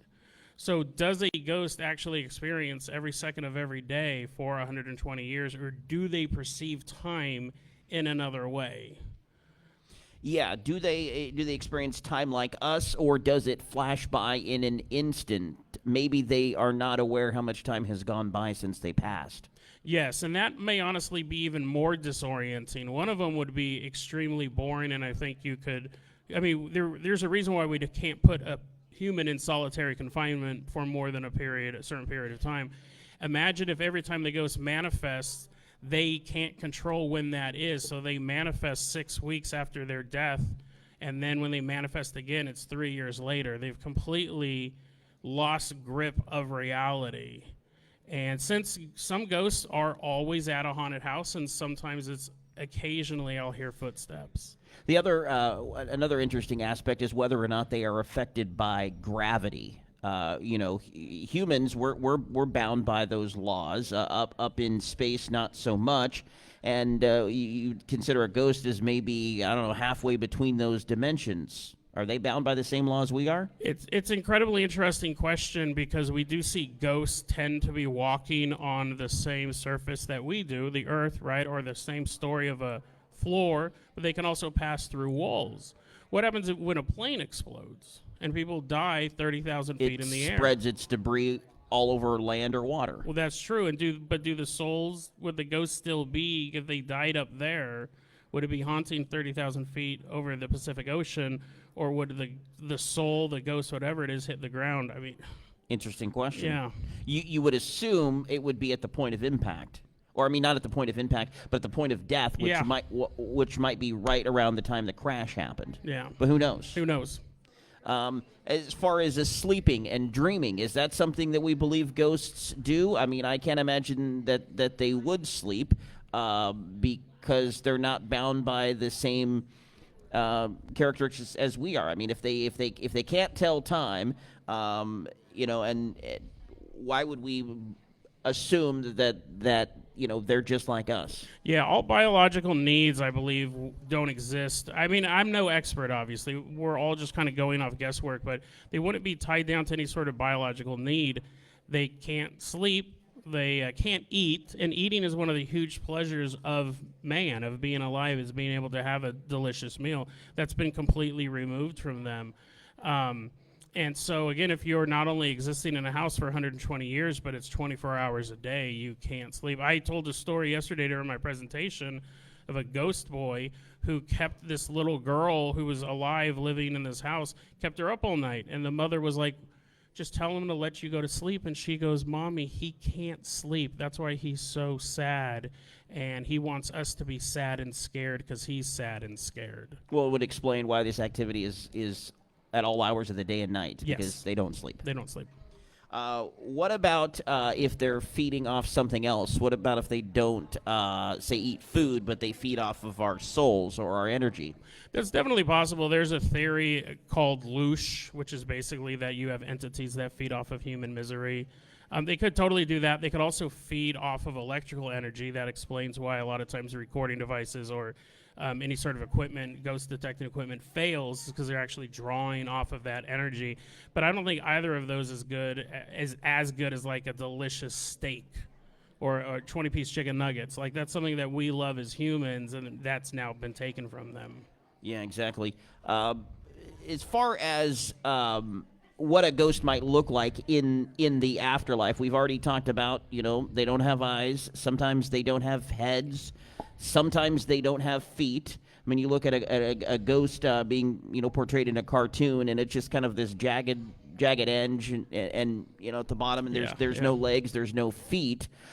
Do we carry all aspects of our physical body with us in the afterlife? What do you think? You know what? That's such an interesting question. We don't know. We have numerous stories of people dying and looking the same as they did while they're alive. We also have stories of people who have peg legs, and their ghosts have peg legs. We do see some physical disabilities carry over into the afterlife, but not all. Otherwise, someone who died in a horrific car crash would just be like a jumble of limbs walking around. But what we see is the young woman in the prom dress standing on the side of the road looking for a ride. She doesn't look like a car crash victim, that classic Phantom hitchhiker story. So we just don't know, but it does seem that most ghosts appear as a fully formed version of themselves regardless of how they died. Okay, so body weight. You looked last year in your presentation. Are there any overweight ghosts? Yeah, that was really what prompted me to come speak here the first time, and I really appreciate Rocky giving me that opportunity. I appreciate you having me on the show. Yeah.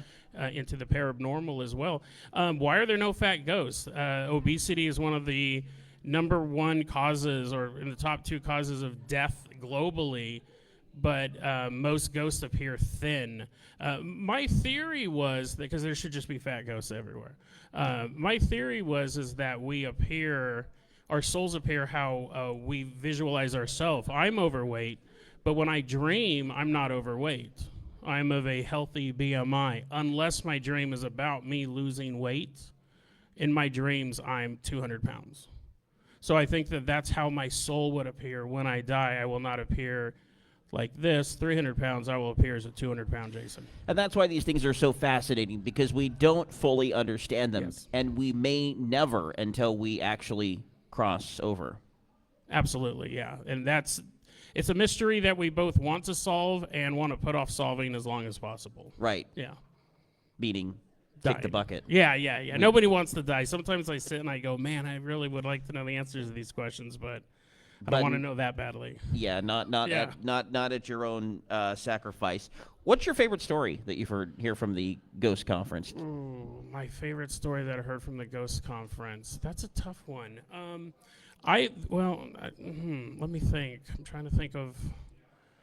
Did you listen to Pete's presentation? I heard parts of it, but I was getting ready for the show. This was an interesting story, and I think it's because I like to look at the why. One of the participants asked Pete Orby, he is the person who runs the Port Gamble Ghost Conference, about somebody who is currently seeing ghosts in her backyard of her loved ones, saying, "Kill yourself.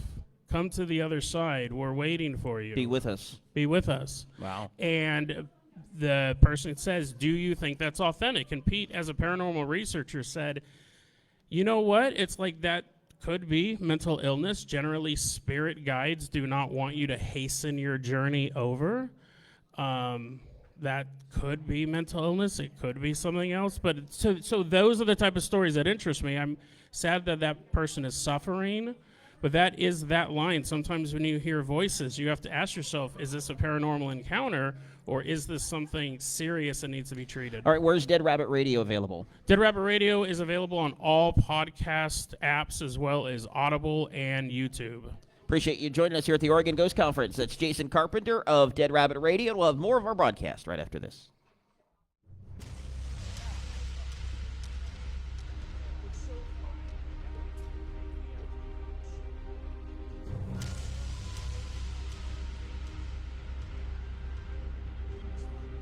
Here from the Oregon Ghost Conference in Seaside, I am Jeremy Scott.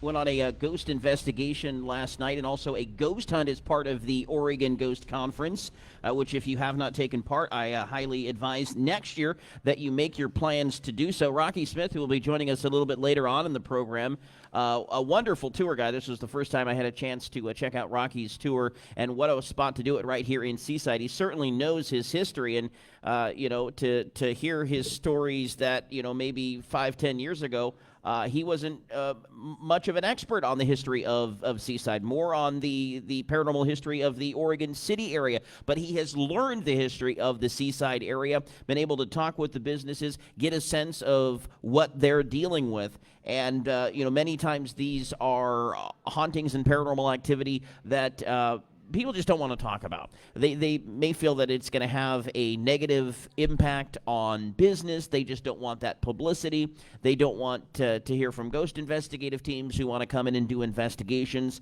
And sometimes people just don't want to talk about it.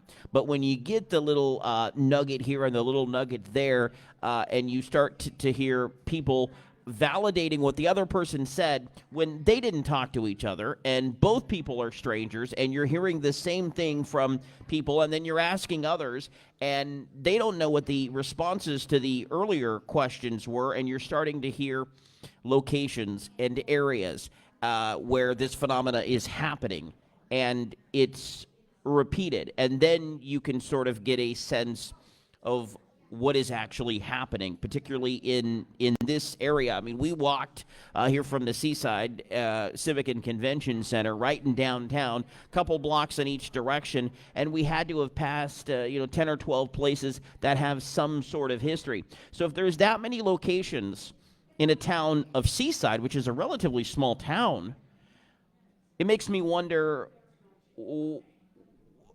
where else there is paranormal activity. If this activity is literally all around us and it doesn't matter where you live, what location you're in, that certainly is fascinating. And then, of course, we went to the bridge tender after that, stayed up late.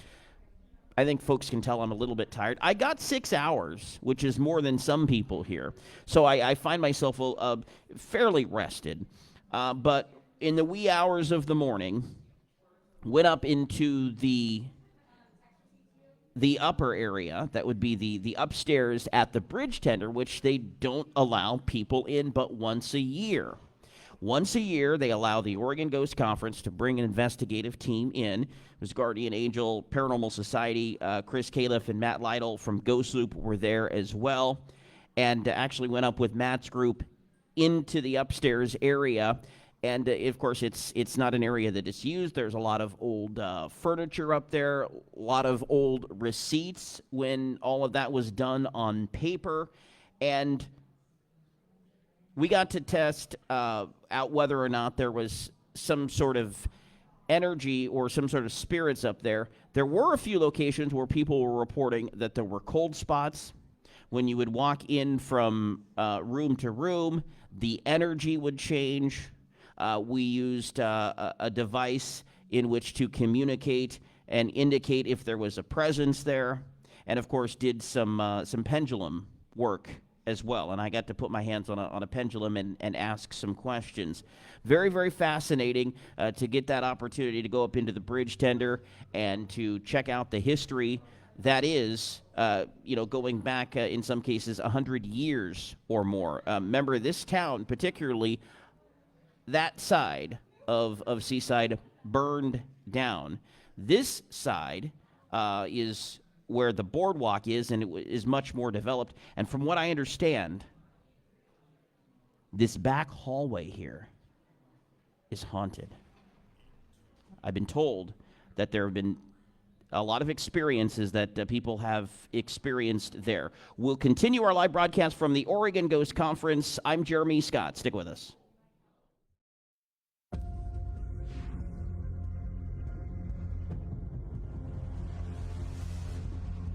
It was like a starship. The thing was huge. Oh my gosh. Oh. These lights, one at a time, they were coming down. Oh, wow. What I saw coming pretty much almost dead on. It was triangular shaped. It was large. Had a center light. The crew reported a brightly glowing reddish-orange elliptical object approximately 70 feet in diameter. It was triangular in shape, had 3 lights on the side. UFO right there. That is so creepy. It's just hovering there. Parabnormal. It's part paranormal and part abnormal. There's nothing ordinary about what's on your speakers.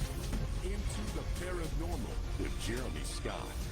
Yeah, your ears aren't playing tricks on you. We just did do a little bit of a time trip. We went from ghosts to UFOs during that break because we have the ultimate UFO detective next to us, who is James Clarkson, a former criminal investigator, military police investigator, child abuse detective, 20-year career as a police officer and fraud investigator, former Washington State director of the Mutual UFO Network, and author of Tell My Story, June Crane, the Air Force and UFOs, and Westport UFO Crash Retrieval Event, a case study.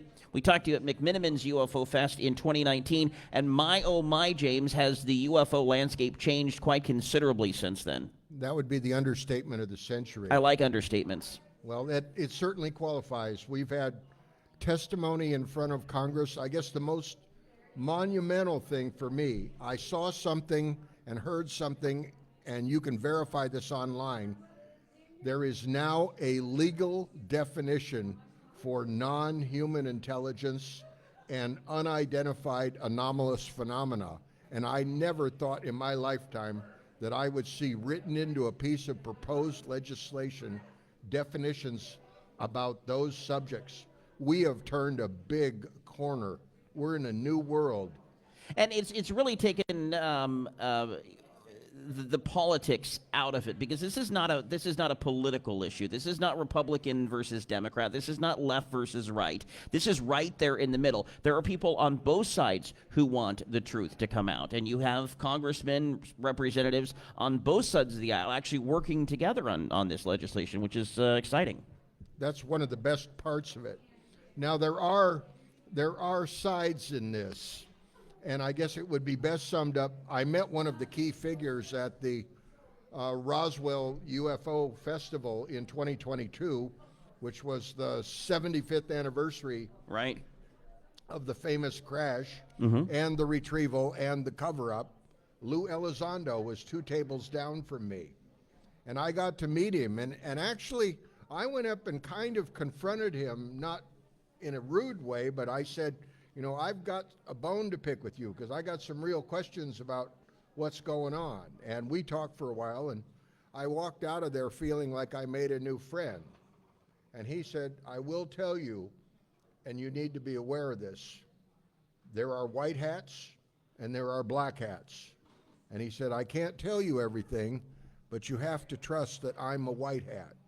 And I walked away feeling like he is indeed one of the white hats. And what we're talking about is the conflict between those of us who believe that disclosure of the truth is something that belongs to every human being that draws breath on this planet, versus those who, probably out of what they think is a good motivation for national security reasons, they believe that this has to be kept secret at all costs.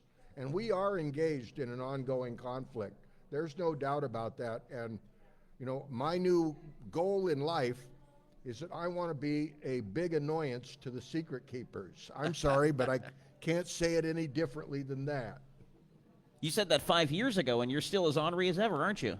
I'm worse. Only gotten worse. Is there anything good that would come out of this being a national security concern? Well, or any good reason that it is a let national me give you a security perfect concern? example. One of the things that people have been talking about is the word confirmation rather than disclosure. In other words, all of us have lived our entire lives under the threat of nuclear weapons. We all know that if somebody makes a mistake, pushes the wrong button, it may trigger an escalating conflict that will take the human race back to the Stone Age. That's true. In fact, I think it was there was a great leader who said he wanted to know how World War III would be fought. And he said, I don't know about World War III, but World War IV is going to be fought with sticks and stones because there won't be anything left. But, right. So that, having made that point, we don't want to know, I don't want to have somebody put on the internet how to build a nuclear bomb in their kitchen. That's a really bad idea. Agreed. And it may be that there is recovered technology from alien spacecraft that is that dangerous. But it is a fact known to everybody that nuclear weapons exist and that they are capable of changing everything in a moment. And I believe that if they were really acting in good faith, that members of the government could come out and say, it's real. You know, we don't pretend to know everything about it. Some countries have done this. They have said that they have the presence of UFOs over their country, and they've told their population, we can't control it. We're not in charge of it. There's a huge reluctance on the part of the Air Force and the government in general to admit that there's anything that they can't control. But we all know that there's a lot of things that we can't control. I can't make climate change go away. I can't pretend that it isn't real. I can't pretend that some animals and plants are going to keep going extinct if we're not careful. But I don't need to know all the details of how to deploy nuclear weapons, but they have disclosed to us that those things exist. They could do the same thing with recovered alien technology. That's the point. They could, but will they? No, not unless they're dragged kicking and screaming, unfortunately. Okay, going back to what you're saying about alien weapons, I find it fascinating because aliens could potentially stop us from getting to a nuclear war. We've heard about countless examples of them interfering with nuclear weapons. But if nuclear war happens before an alien invasion, it doesn't really matter because there's nothing left. That's true. And of course, when we say aliens, it's the same problem that we have when we start talking about the government. We have tendency, we'll use the word government, to think that the government is all one thing, that it's a monolith. It's made up of people, most of whom are trying to do the job that they were hired on to do. They're trying to do the right thing. and they have a huge variety of motivations. I believe, this is getting really theoretical, but we're there. If the universe is as big and filled with variety as we know that it is, Lanayakea is the Hawaiian word for the immense heaven. 100,000 galaxies or more are actually part of a larger organization. And in that exists our solar system and our little world, and everything that we've ever done or know anything about on this little planet Earth. And it's like a tiny grain of sand, minuscule, compared to the vastness of the universe. Can we really say what's out there or what isn't out there? And the other thing is, technological development is very relative. Arthur C. Clarke, there's a famous quote that he came up with that said, any sufficiently advanced technology will appear as magic. If what we think is impossible, somebody else may do routinely and not think anything of it. Time and space and distance, it's all relative. Mm-hmm. There was a time when the idea of going across the ocean, if you said goodbye to somebody who was going across the ocean, it might be forever. In fact, it probably would be. If they turned around and came back, it would be 2 years later. Now people get on jets and go places, and nobody even thinks anything of it. Yeah. You can fly to Europe, you can fly anywhere else where you got the money, because our technology has made the time and the distance irrelevant. Yeah.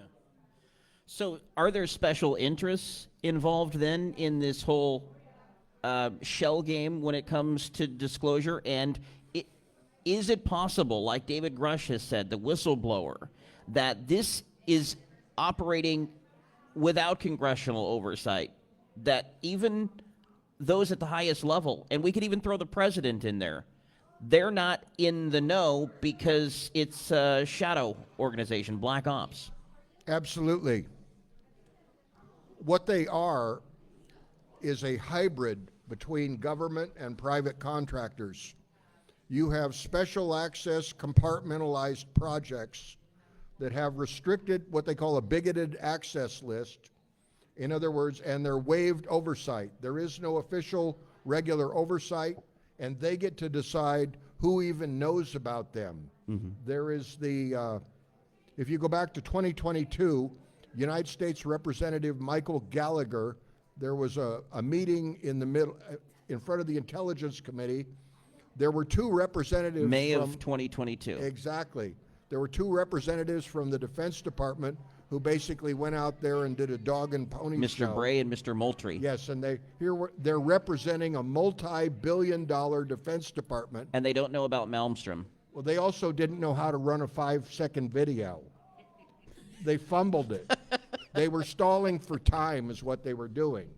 And during that hearing, Michael Gallagher was the only one who asked tough questions, and I about fell out of my chair when he talked about the well-documented UFO interference at Malmstrom Air Force Base. Imagine that you're one of those two officers down underground, and you're one of the guys who holds a key around your neck. And if your partner takes his key and you both put them in the slots, you can launch thermonuclear devastation. You're on duty and you get a call from topside, and the head of your security force, these are guys in jeeps with flak vests, machine guns, grenades, authorized to use deadly force, and one of them calls down and he's scared because there is a huge glowing orange UFO outside the gate, and about that time, half of the missiles under your control go offline. Imagine how you would feel. Imagine the investigation. I about fell out of my chair when Michael Gallagher brought that up at that meeting, and then he did the kicker. Yep, you're getting to it. At the very end, he introduced the Wilson Davis memo into the congressional record. So anybody out there who wants to research Wilson Davis memo, you can download that document and read it for yourself. And it's amazing. Yeah, there's no reason plausible that they could not know about the Malmstrom incident based on that memo, but also in the months previous, Robert Salas had assembled an all-star panel who presented all of this evidence in Washington, D.C., and it was just ignored. Exactly. As they have ignored everything that's been done at the National Press Club, where they've had former military officers, scientists, experiencers, pilots, you name it, testify in front of the press. I mean, I would think if you're any kind of professional, you're going to be really careful when you get out there in front of the media. I don't think you're going to get up there and just make stuff up, especially if your whole reputation hinges upon it. But that Wilson Davis memo, I never in my wildest dreams did I think such a thing would go into the congressional record, because if you think about that situation, you've got former Rear Admiral Wilson, who was one of the directors of the Defense Intelligence Agency, talking to Eric Davis, a renowned scientist. Both of them have very high levels of security clearance, and Admiral Wilson is complaining about a telephone conversation that he had. He was trying to do his job of auditing the civilian defense contractors, and he calls this one particular contractor who's involved in some kind of engineering of technology from somewhere, and the first thing that they say after he's identified himself as one of the directors of the DIA, they say, "How did you get this phone number?" Imagine that. And so he starts to bristle a little bit. He's upset. And they decide to play him off, so they tell him a few things. But they still refuse to meet with him. And they admit that they are indeed retro-engineering technology, and they made the statement, quote, unquote, not made by human hands. That means not the Russians, not the Chinese, not us. So what else does that leave? More with James Clarkson coming up here from from the Oregon Ghost Conference in Seaside. Where am I?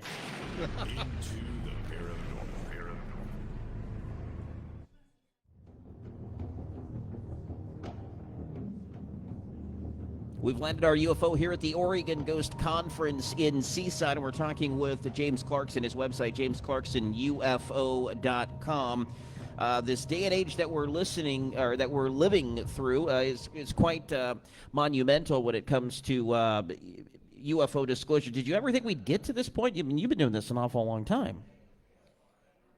Oh, well, we've been close to this many times, and I have to say, you got to be really patient to do this stuff, because it really is 2 steps forward and 1 step back. And anytime you think you've made a breakthrough, you can wait for the other shoe to drop. It's like a snail's pace almost. It is. You've got to be ready for the unexpected. As far as witnesses, I'm disappointed that witnesses haven't been included. And I know it's a process. And I know they brought in Graves and Fravor and Grush. And I know that there will be additional hearings. And perhaps those will include some witnesses. But if you look at the Arrow website, they just now put the reporting feature up in the last couple of weeks. But they still don't want to hear from anybody who's outside of the military. The problem is, eventually, non-disclosure agreements are going to run out. People are going to reach the end of their life. And they're going to make the decision. Are they going to spill the beans? The best witnesses that I have ever found are those who are coming to the end of their life. Most specifically, my friend June Crane. We can talk about Jesse Marcel Sr. We can talk about Thomas Dubose, who was the colonel next to General Ramey when they said, oh no, it was just a weather balloon that crashed at Roswell. Colonel Dubose on his deathbed, actually he wasn't quite on his deathbed, but a few months before he passed away, I believe he was 90, And he made the statement that the weather balloon story was just a cover-up. So what were they covering up? Then you take Jesse Marcel Sr. He's diagnosed with terminal cancer in 1986. He was the base intelligence officer who brought the wreckage in from Mac Brazel's ranch, and he said that it was something not of this world. Then you take Governor Fife Symington, who tried to make the Phoenix Lights case go away by staging a phony press hearing with one of his aides dressed up in an alien costume right after March 13th, 1997. 10 years later, he came out. You can find the video on CNN. You can see his testimony in front of the National Press Club. He said he saw the Phoenix Lights. It was a huge unknown aircraft in the sky, and it didn't look like anything that was built by anybody on this earth. You can go out and do your own investigations. That's what I encourage people to do. The records are clear. As far as doing your investigations, you have to adequately gather the evidence. How do people do that? I think by reading. You're going to have to spend time reading some of the classic books, and you're going to have to decide who is basing their statements on official records and who isn't.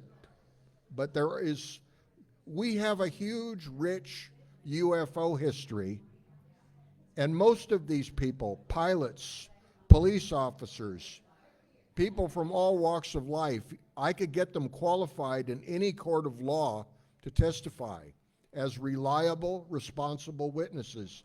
And I would just, on this topic, I would sum it up by saying, if you're coming to the end of your life and you know something about a subject that could fundamentally change how the human race views itself, how you view all of our history, and you know that you're not going to be around much longer, are you more or less likely to tell the truth? You answer that for yourself, and I think the answer is obvious. Yeah. So if you see a UFO, what do you recommend people do? Write down as many facts as possible about where you are, the weather conditions, who you're with. You got to try and be objective, because if you're going to take your UFO sighting and convince strangers that you had a valid experience, you need to gather some facts, like who, what, when, where, how, and why. And those are the things that you should write down. It doesn't do, I can't tell you how many times somebody's brought me a cell phone photo, and it's a black square, and it has one white dot on it, and they tell me that's an alien spaceship. Well, it's an unidentified flying object. It's an unidentified white dot on a black square. We don't know that it's an alien spacecraft. We'll continue with James Clarkson from the Oregon Ghost Conference here in Seaside. Stick with us.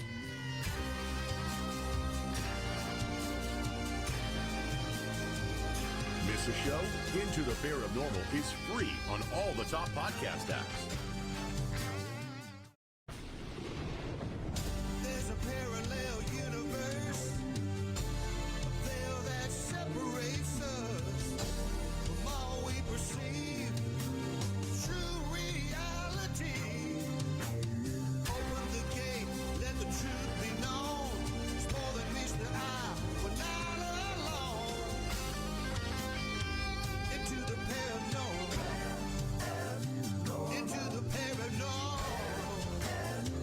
Into the paranormal. The truth is far more abnormal than we want to believe. You're headed somewhere between abnormal and paranormal. Into the paranormal. That I gave here on investigating the unconventional. All good investigators are a little schizophrenic. We walk around talking to ourselves. Whenever I'm on an investigation, I'm having a conversation with an imaginary person. And I'm continually asking one question: what would a reasonable man or woman conclude if they were confronted by the evidence and the testimony that I have in front of me right now? What is the most reasonable conclusion? Not what I want to have happen, what I'm afraid to have happen, not involving my emotions, but what objectively do I think is going on here? What's the most likely explanation? And that may not be a conventional explanation. You have to be willing to go there. So is it true, James, that you saw a ghost? You caught me. It is true. I saw something extraordinary. I, who have wanted for years to meet an alien or go up and bang on the hull of a crashed flying saucer, right. I end up having a ghost experience. I'm at Port Gamble, Washington, during their ghost conference, broad daylight on a Saturday morning.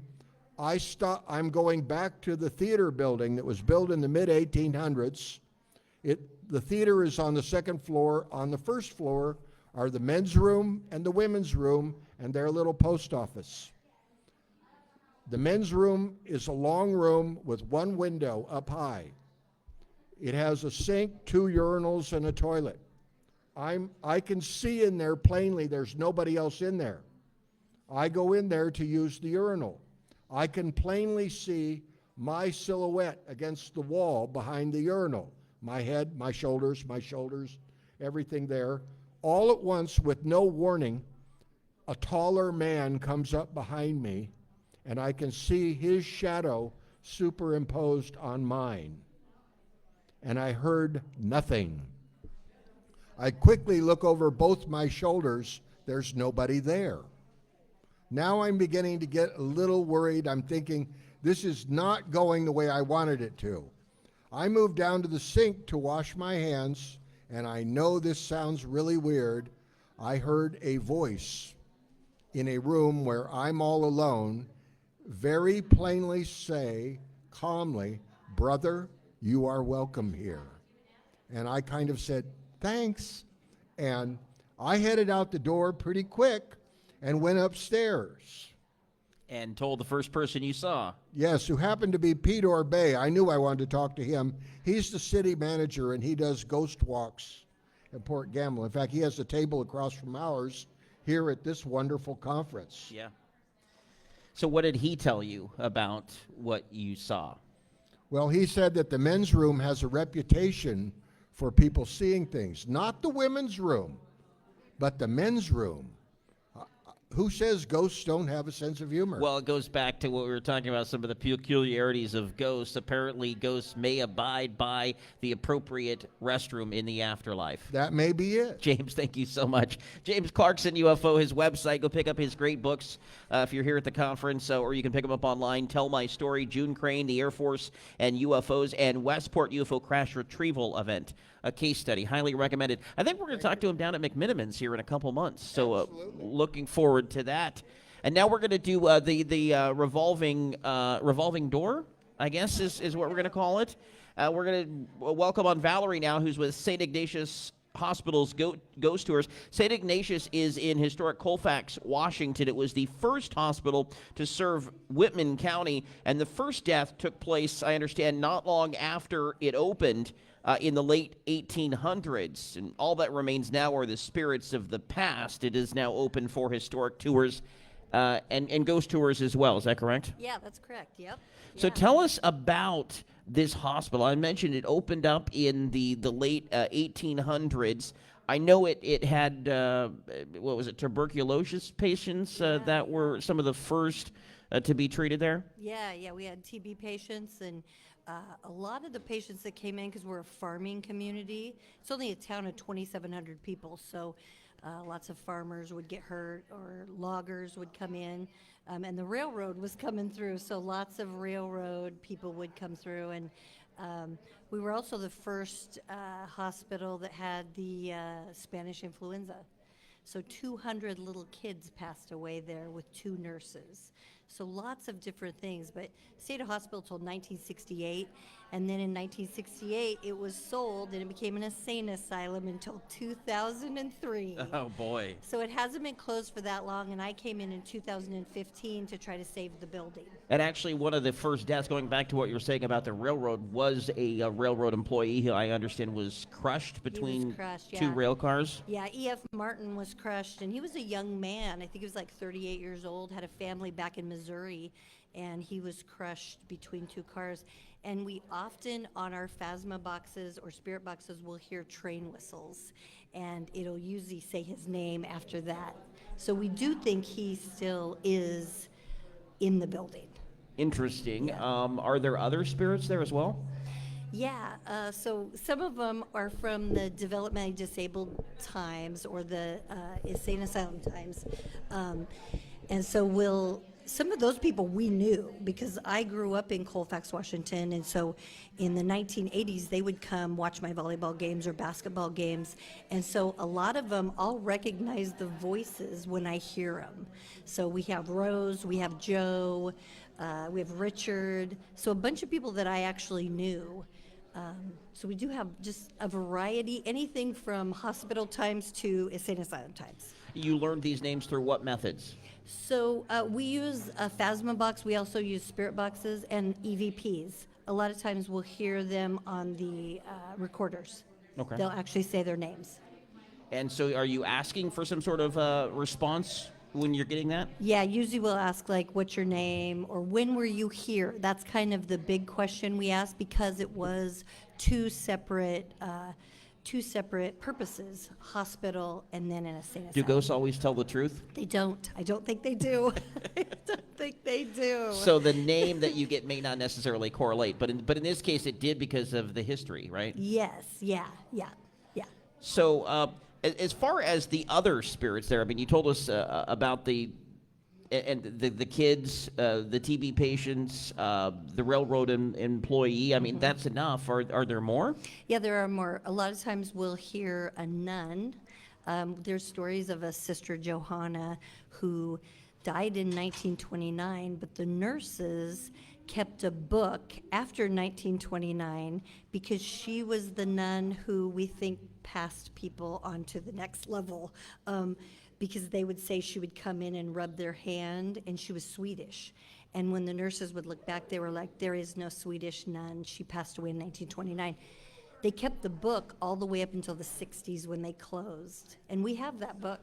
They gave it to us, so we have their records of all the times that she would show up, but she was passed away. What was she doing, holding their hand into the afterlife? Yeah, I think so. And they would always know that if they saw Sister Johanna, that the person in that room was probably ready to pass on.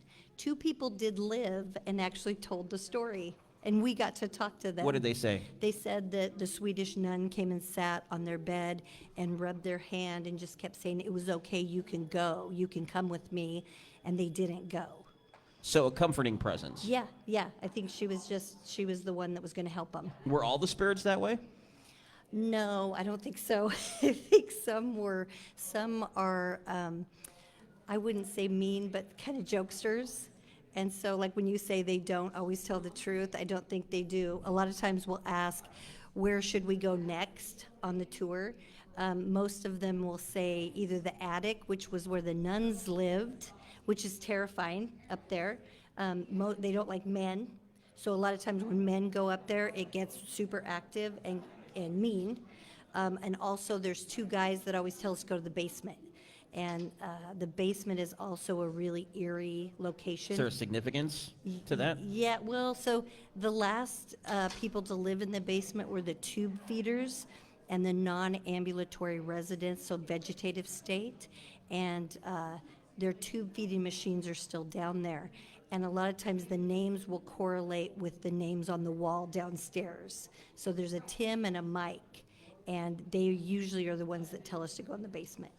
I said tuberculosis, but I think it was actually pneumonia patients. Yeah, we did have a lot of pneumonia patients, but we did have TB too. Okay. A lot of times we sent our TB patients up to Spokane. They had a big hospital by that time. Right, but also developmentally disabled adults? Yes, adults. Live there as well? Yeah, adults. So they lived there from about 1970 until 2003. So before that, it was a hospital. But So do we have a guesstimate of how many people lost their lives in this hospital? So thousands. Thousands. Yeah, because we were the only hospital, and so it was a hospital from 1893 to 1968, and then after that, it was the insane asylum, and people lost their lives then too. We have documents of the people jumped out the window, or one guy asphyxiated on his own vomit. We hear from him a lot. He's on the 3rd floor.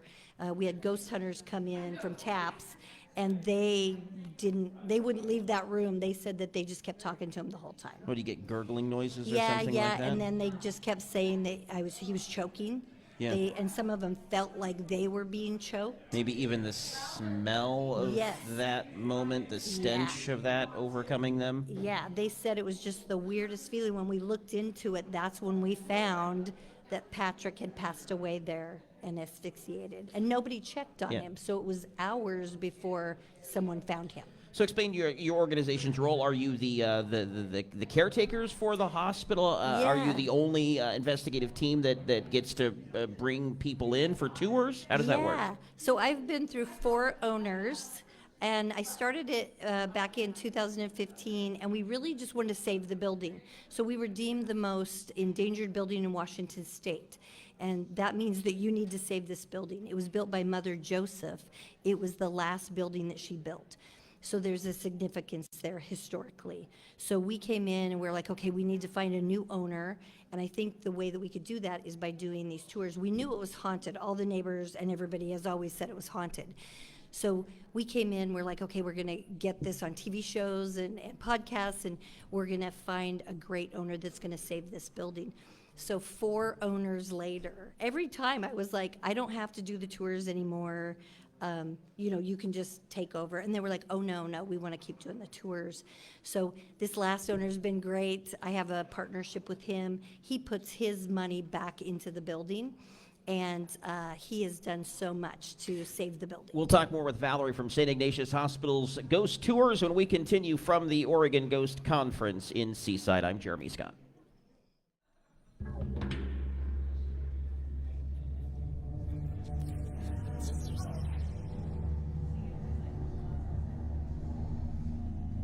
Talking with Valerie Gregory here from the Oregon Ghost Conference in Seaside. She's with St. Ignatius Hospital's Ghost Tours. Going back to what I was talking about earlier, owners embracing the paranormal, and sometimes they don't always embrace the paranormal. They want to, close up shop and not have anybody in and investigating. They don't want to answer questions. You found the exact opposite here when it comes to the hospital. Yeah, I've been through 4 owners now, and all of them have really embraced what we're doing. It not only helps them because we're saving a hospital, but it helps our little town. We've boosted the economy. It's been crazy. Opened 17 new businesses in the last 10 years just because of our tours. So many more people are coming to town. So it really, the whole community has embraced us, not just the new owners. So yeah, it's been great. That's fantastic. When people come on these tours, you take them through certain parts of the hospital that are said to some of the locations you were telling us earlier that have some of this activity? Yeah. So they get to see the entire hospital. There's 6 floors and a morgue, and we let them explore everything, every area of the hospital. We even give them equipment like SLS cameras and phasma boxes, REM pods, and we teach them how to use it, and then we send them on their way. Is the morgue one of the more haunted places of the hospital? Yeah, lately the activity has really gone up there because they've been doing some construction down there, and so we've noticed that it's escalated in the last year. So we usually spend a lot of time down in the morgue. Yeah, ghosts do not like change, especially in an area where they think is theirs. So when construction crews come in, they start, changing things or making noise, they feel a little bit displaced, and maybe they might act out. Yes, that's exactly right. Our contractors were probably my biggest skeptics, and Now, on 2 of the last TV shows that we've been on, they've interviewed the contractors because they are no longer skeptics. They've heard things and seen things. And so, yeah, it definitely boosts the activity when they come in and start doing things. And then there's a room where you have nothing but creepy dolls. Yes. Why? So on the first Whose idea was that one? Oh, geez. On the first show, so I was the person who cleaned out the room back in 2015 when we were cleaning up the building. It was full of stuffed animals, so I just got rid of all of them. And on the first show, I think it was Paranormal Lockdown with Nick Groff, I said, oh, there was dolls in here. After that, all these dolls started showing up. So everybody who comes on my tours will bring creepy dolls. I bet we have 50 dolls right now. They must think that you're a dumping ground for these things, Yeah, which paranormal dolls, yeah, haunted dolls. have their own sort of attachments that they bring along with them. Yes, there's 2 of them that I've had to leave. I have had to remove from the room because of the activity, and a lot of times, I don't know, it's just so weird. I'll move them to a different room, and then the room feels good. When they move them back in, the room really changes. Like everything in the room changes. So, yeah. So where's Colfax, Washington? It is located just about 10 miles from Washington State University, so Pullman, Washington. We're about an hour from Spokane, Washington, right on the Idaho border, right by University of Idaho, too. So All right. we have 2 major universities right there next to us. And do you allow investigative teams in? We do. We have private tours, all like anywhere from 3 hours to 6 hours. We usually let them pick the time, so if they want to stay in later, we stay in there with them. We have public tours. I only let 10 people on my public tours because I've gone to other locations like West Virginia, Trans-Allegheny. They let lots of people on their tours, and I don't think that's a good experience. So I only let 10 people on my public tours and my private tours because then you get a great experience. You can hear things. And the ghost may also feel intimidated the more people who are there. Yes, yeah. Valerie, appreciate it so much for stopping by here at the Oregon Ghost Conference. That's Valerie Gregory from St. Ignatius Hospital's Ghost Tours. Their website, colfaxhauntedhospital.com. More from the Oregon Ghost Conference in Seaside. Still to come. Thank you.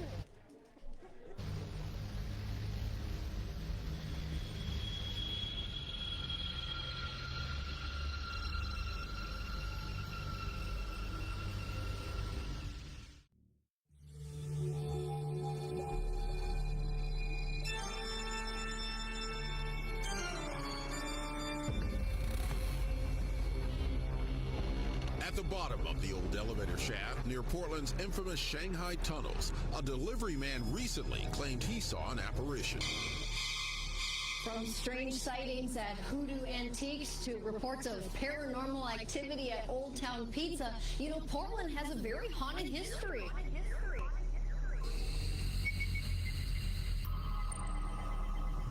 Oregon has its fair share of supernatural legends. Guests have even claimed to see apparitions of partygoers in turn-of-the-century clothing.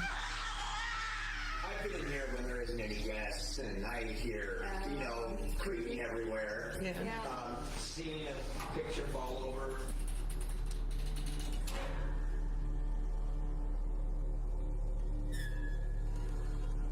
Blurring the lines between the paranormal and abnormal. You're headed into the Parabnormal. All right, coming down the home stretch here at the Oregon Ghost Conference in Seaside. Hope everybody's had a wonderful time this year. Well, Rocky Smith coming up as well at the end of the program, our conference director, to give us kind of a recap and talk about the wild and crazy stuff that happened on his tours and during the paranormal investigations this weekend. But we're now talking with Chelsea Renee, who uses her gifts as a psychic medium to connect with loved ones and offer clarity and guidance to those grieving from loss. She helps others develop their psychic skills as well as an ordained minister and certified life coach. Welcome to the Oregon Ghost Conference. How are you? Good. How are you? Wonderful. So talk about, we're talking about ghosts. We've been talking about them all weekend long. Are you of the mindset that really these things are just all around us? I believe that we have all sorts of entities around us and energies, right? For me, my perspective is that there's life after life. I don't like to use the terminology life after death. To me, it's just a different chapter. And so I do believe that we have the ability, everyone has the ability to connect with their loved ones, but to me, it's a spectrum. Some people are more adverse to it or better at it than others. But I think that through signs and symbols and through being able to communicate with loved ones, we can absolutely be able to ask for information, ask for guidance and answers, and be able to get that. So these are skills that can be developed. Absolutely. Yeah. And you know, to what degree you want to use them for. Some people just want to use it to help friends. Right. Right. For me, I have a bigger calling where I feel drawn to help as many people as I possibly can. So, but that's where I think me, you know, growing up, I had a family that was very open-minded. I wasn't raised with a whole lot of religious doctrination. So for me, I came into the metaphysical very, very open-minded. Right. So, and I feel like that was a blessing. And so with that and kind of being able to feel like I can relate or talk to anyone about anything, Yeah. I think I was put here to do this. So a calling from whom or what? Source, higher power, God, whatever we want to call it, right? For me, I just feel the pull to do it, and I've felt it as long as I can remember. I get a lot of questions here from people, well, when did you discover this, or when did you become this? My earliest memories are childhood. Yeah. Grade school, so. Interesting. So you started, sensing and seeing and hearing, maybe?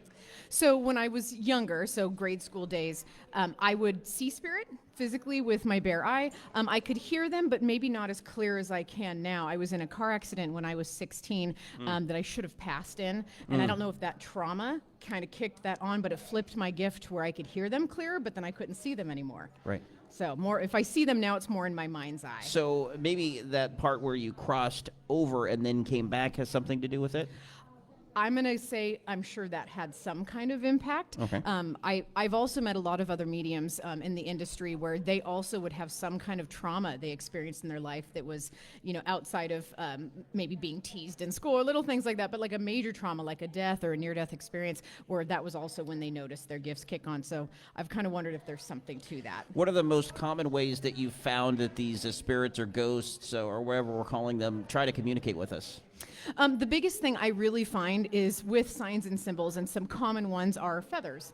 Now, do I think that the color of feather has anything to do with it? Maybe, maybe not. But small animals, they're easier to influence, right? So butterflies, dragonflies, birds of that nature. And what I mean by influence is it's not like our loved ones come in, possess this animal, and take off with it. To me, it's more of the suggestibility. Spirit, when we communicate with them, it feels like a compulsion. Like if I don't say this to this client or I don't get this information across, I'm just going to keep feeling it, hearing it, sensing it. And so I feel that smaller animals are easier to influence. So those are another very common thing. Coins. If there's maybe something that was significant between you and that person, maybe you both had the same lucky number 11, so you'll see 1111 on a clock. So I think that the variety in the ways that we get signs and symbols is really kind of up to not just your cultural and belief systems, but also what spirits was as well. So signs and symbols, like from a loved one who's passed, they may try to give us something that would remind us of them when they were in the flesh. Oh, absolutely. Yeah, and I'll use an example. So my father passed away a couple years ago, and his big thing whenever he was in a really good mood or something was going well, he'd say, I'm golden, I'm golden. And that's not a super uncommon word, but it's not something you see every day. And so I've noticed that I'll see that word pop up a lot, or I'll have people say it to me if I'm in a place where either I'm really stressed or maybe I'm getting ready to celebrate something. So, you know, spirit will make their presence known. I just really think we need to take that time as muggles, as I'll call it, us here that are left in the physical world, we need to take that opportunity to recognize and just keep our eyes open for those signs and we may symbols. not always recognize them, right? They may be hard, they may be right in front of us, but hard to see. Yeah, and some people will talk themselves out of it. I'm sure that everyone has had that time where they're like, God, that's so coincidental. But for me, it's like, I asked my grandmother one time for a sign of this big decision I was going to make. And when I went out to my car that night and I went to go open my car door, I looked on the ground, there was a penny, which may not seem significant until I picked it up, and it was from 1917, and that was the year she was born. Interesting. So it's little things like that where I say it's okay to look into it. Even myself as a medium, I'm still a healthy skeptic. I don't believe that every leaf that blows by or every bug I see is a loved one. But if it's conspicuous, it's meant to get your attention, it's meant to draw you in, to me, there's something to be said about that. So there's some times that you're not always dealing with a loved one. This could just be a spirit passing through. Right. What I tell people, differentiation between it is that it could be a spirit passing through, but typically if it's something where it's persistent, we notice it several times. We could also be in a place where we're maybe grieving or thinking about that loved one. Maybe it's their birthday or anniversary of their passing coming up. That's also when they'll make their presence known. Right. And so do you, when you're doing these readings, do you experience any sort of temperature change or energy change as we were talking about earlier? Yes, so it's funny. If people came and saw me in my booth, I was sitting there with a blanket on. I have to always wear a blanket or a sweater or something when I channel. Constantly cold? Oh, yeah. Totally. And when spirit makes their presence known too, we feel like a disruption in the environment. Sometimes it feels electric. Sometimes it just feels ice cold. Back in my ghost hunting days, I experienced that frequently. But yeah, typically in a reading, I will notice some kind of temperature variation. So in your ghost hunting days, you used your medium abilities? So that's how I figured out I was a medium. Okay. I didn't have a title for it until I discovered that. But no, we used typical tools. We did EVP recordings, dowsing rods, REM pods, the typical standard things that you would find in a ghost hunting investigation. But it wasn't until I did an investigation, we had it recorded, and I said, we were in the middle of asking this little girl questions that we knew had passed in the house. We didn't know a ton of information other than her name was Sarah. This was actually, not to drop names, but this was at the Mission Mill Museum in Salem. They're known for being super haunted. They just don't advertise it. We were lucky enough to investigate it. So we were in this house, and so my partner and I were asking this little girl, Sarah, and we said, hey, how old were you when you passed? And, we both sat there, gave her a few minutes to respond, and I said, I heard the word 7. Did you hear that? And she was like, no, and we moved on. We went to go review the tape. You hear us asking the questions back and forth. Nothing. We get to the part where she asked Sarah how old she was when she passed, and you hear this little girl go, 7? And then you hear me go, did you just hear 7? Like I just heard, so that was my first real understanding of what I was, what my gift was, and how I could use it. We've been talking to a lot of paranormal investigators, a few psychics as well this weekend, and the general consensus is that most don't like to know anything about the location. Some, like to do a little bit of history, but it's very basic. Others do more in depth. But as a psychic, as a medium, is it helpful to really know anything ahead of time, or do you go into these things blind? So I prefer to go in the blinder the better, because then that way I don't have any unconscious bias going into it of like, okay, there was 3 deaths here, or this was a really tumultuous environment that led to a lot of passing and a lot of grief. I would rather know nothing, so that then that way I don't go, well, shoot, did I hear this earlier? Did someone already relay this? To where then I know that that's more knowledge that I'm getting directly from spirit. So I prefer to know nothing. And then the validation that comes from that, because you didn't know this, and then you're able to pick up on something, and you're able to talk about that with somebody else, and they go, yep. Yeah, absolutely. That's my preference. And that to me is really, I feel that a medium's job is just to prove that there's life after life, not necessarily to meet all the needs or to answer all the specific questions, because what spirit finds important and what we find here, being humans in our human life, very different things of what we find important. And so, for me, I find that the validation piece is what's really big. You mentioned life after life a couple times here. Mm-hmm. Do you believe that then after this life, we experience life in another form?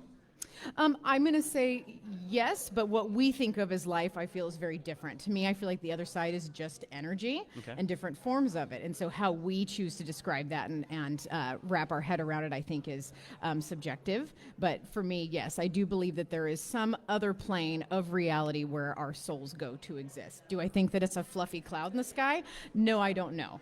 But with that, I do believe there is some other kind of plane that we do go to spiritually. And along with that, there can be kind of some middle ground, right? Where you get stuck in between? So, purgatory may or may not exist. I also I don't believe that there is a place that when we're bad that we go to that's full of fire and brimstone. I think that evil entities and spirits exist. But to me, I don't know if there's varying planes. There very well might be. I just know that there is. It's kind of like a Venn diagram, right, where these planes do cross over and have the ability to. So do I think there's possibility for more than one plane? Absolutely. But and overlapping. Yeah. A lot of overlapping. Yeah. It seems like when you look at the paranormal, it seems like there is a lot of overlapping. Oh, yeah, absolutely. And a lot of things where you'll go, well, that makes sense because in things that I've learned or read here, then that kind of segues into this other topic. So, yeah, I absolutely believe there's a lot of overlap. Besides afterlife communication, when people come to you for a reading, are there other things that they're wanting some guidance on? I think the top three as far as outside of mediumship really is love and career, family relationships. Those are really the big things as far as from a psychic reading. I do life coaching and numerology and things like that as well. I try to go based on, for me, each client is unique. What they need is very unique. So I don't have like a blanket reading or a, general statement or anything like that people get. Everything I try to tailor specifically as much as I can to that client. And have individuals at times come back and say, you said this and it turned out to be the case, down the line. They may not realize it now, but it may be something that plays out later Oh, on. absolutely. I had a client that was sitting with me. She was in her mid-40s. She'd been trying to have kids her whole life, and she was asking me about adoption. And I said, okay, well, I do feel adoption's a good choice for you. And I said, however, I still see a baby coming sooner than the time that you may be going through when this adoption plan that you have, because she was looking about a year and a half out. I go, no, there's a baby coming sooner than that. And she messaged me about 2 weeks later and found out she was pregnant and didn't think she was able to have kids. And so that's just one quick example off the top of my head. But yeah, absolutely. There's times where, the client may not be able to relate to the information now, and then down the road, a couple months, 6 months, a year, it'll pop up. Okay, so you also teach others how they can develop some of these same skills. So is it in all of us? We just have to bring it out, or what? Everyone, in my opinion, is born with this ability. Again, it's a spectrum, right? Some people could be on a scale of 1 to 100. Some people could be a 5. Some people could be 95. I think that it depends what you want to do with it. There are some people where it's more of a curiosity. They may not have that drive to help people or go out and do something with it. Other people, that may be their obsession, their passion. They want to be able to help people. So I think that to the degree to which we have that ability really depends on what we want to do with it. So for me, I feel drawn to help people. It's part of kind of what I have intrinsically always felt my whole life. So for me, it's not a hard segue to go and want to do something like that. But other people, that may intimidate them. Yeah, and sometimes what you have to tell people, do you feel it changes their life at all? I mean, that's what I'm aiming for. Yeah. I would hope so. But I think that any experience that you have with a medium that's a profound one is going to change your life in some way, shape, or form. I know I've had readings from really well-known psychics that are like on TV and famous, and I've had sessions that were just as good and impactful from someone that was practicing or that was new to their gift. And so to me, I feel like if you go into it with an open heart and open mind, it really increases your ability to see what you can pull away from that session. All right. So folks are hearing this and they're interested in reaching out, learning more about you, maybe getting a reading. How do they do that? Sure. So you can go to my website, and that's mediumchelsea.com. I kept it super simple. And then you can also find me on Facebook, Medium Chelsea Renee. I'm based out of Salem, but I do phone and Zoom clients all the time. I have no problem reading people from a distance, and the information that comes through wouldn't be any different than if you were in person. And you've done a few of those this weekend here at the Ghost Conference? Oh, yeah. The whole weekend I was booked, so it was great. And what kinds of things came through? So the most profound one was I had a client who came, and she was a medium herself, although I'd never met her. And her mom had been passed for 11 years, and she's like, I've had dozens of readings, and you're the first person to pull her forward. And so it was a really profound message. There was some burdens and some guilt that she still carried all these years from her mom's passing. Mediums can't medium themselves, can they? No. To me, that's kind of my sniff test. I tell people is if you meet a potential medium or psychic and they say they can talk to their family, I usually say run in the other direction. Fantastic. That's good advice. Medium Chelsea Renee, thank you for joining us here at the for Oregon having Ghost me. Conference. Rocky Smith coming up next from the Oregon Ghost Conference, our director. He'll join us to put a wrap on this after this.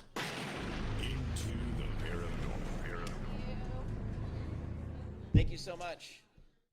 It's only a tradition that we end the Oregon Ghost Conference with a man along with the crew who makes it all possible. Conference Director Rocky Smith, welcome. Have you had any sleep? Not much, about 3 hours each night. Have you made sure you got your 3 meals a day? No.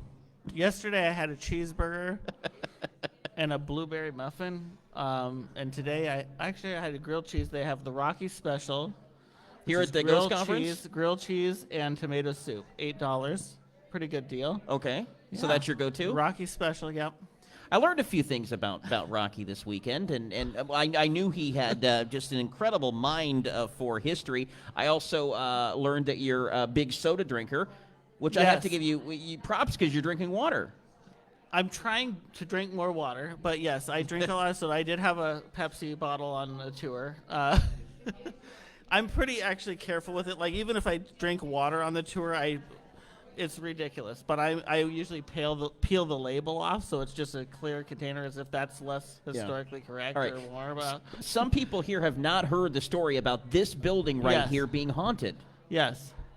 So there's a lot of history in Seaside. A lot of the history in Seaside is based on its native history.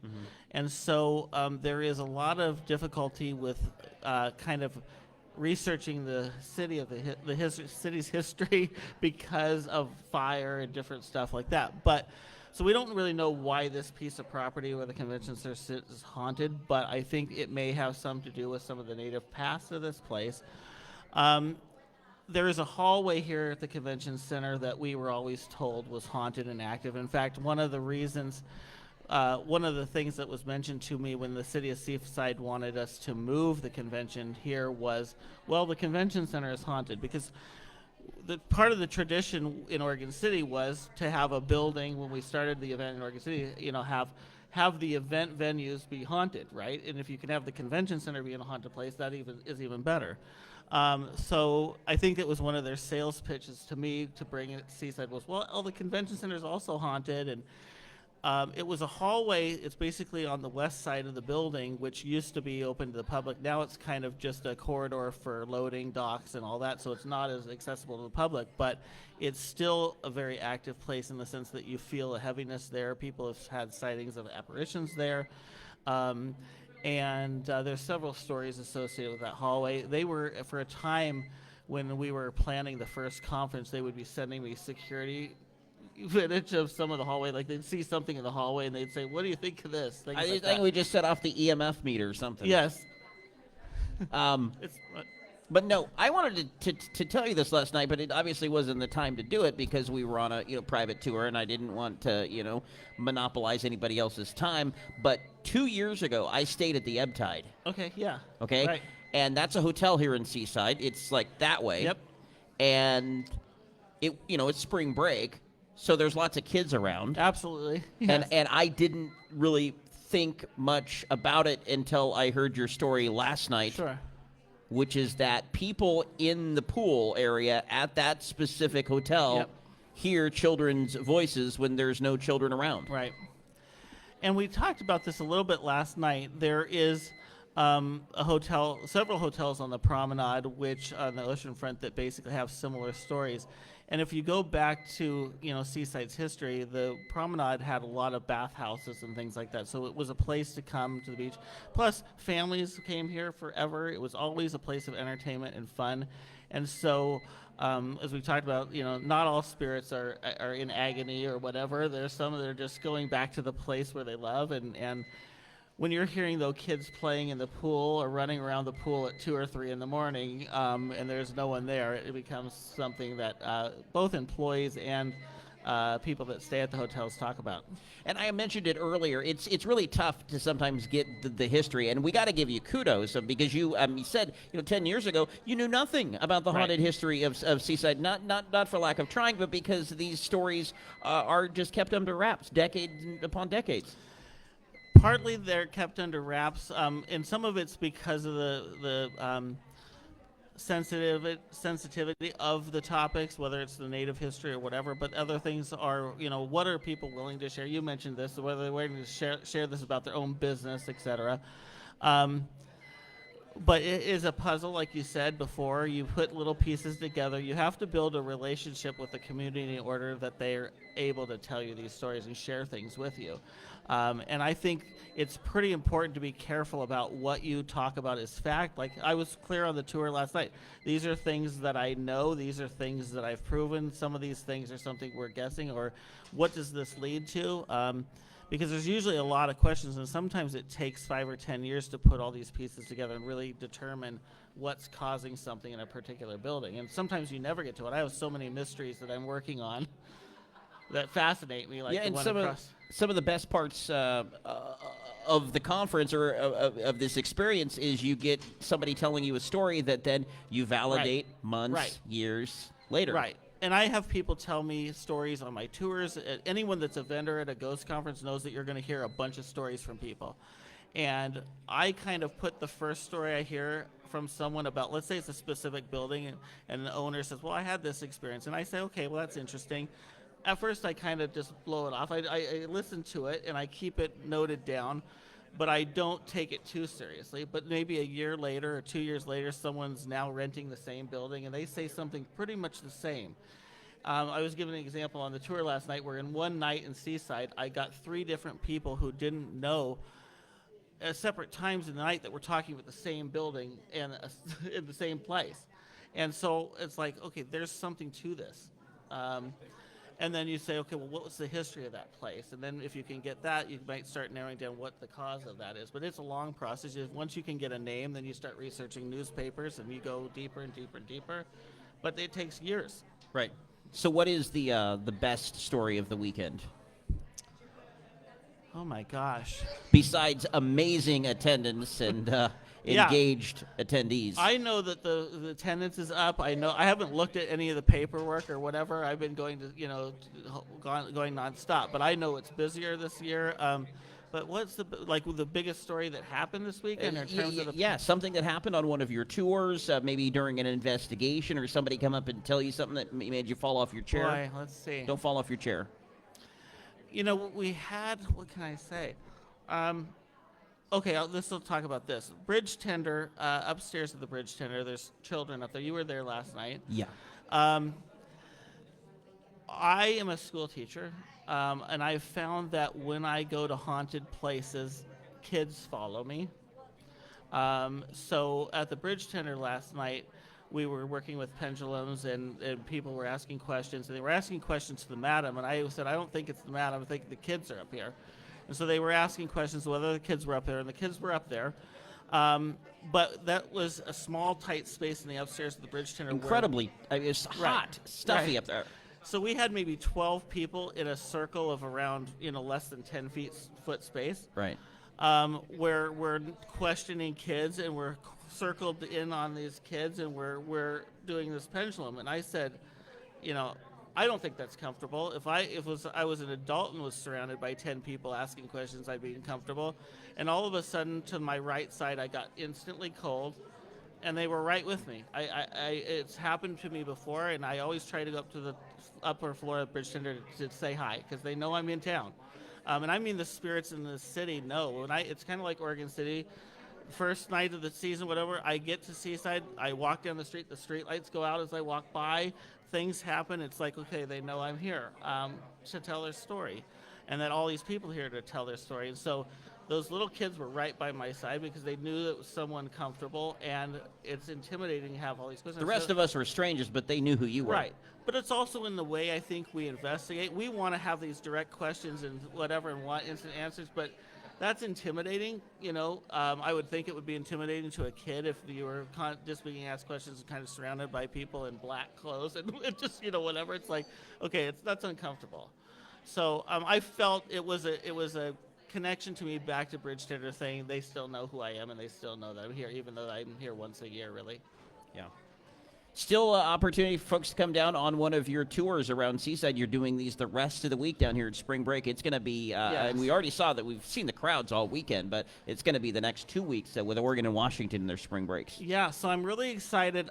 Tonight we pack this whole place up, put it in a U-Haul. I drive to Oregon City. Tomorrow I unload it. I drop off the U-Haul. I get in my car. I drive back to Seaside tomorrow night. I'm taking tomorrow night off.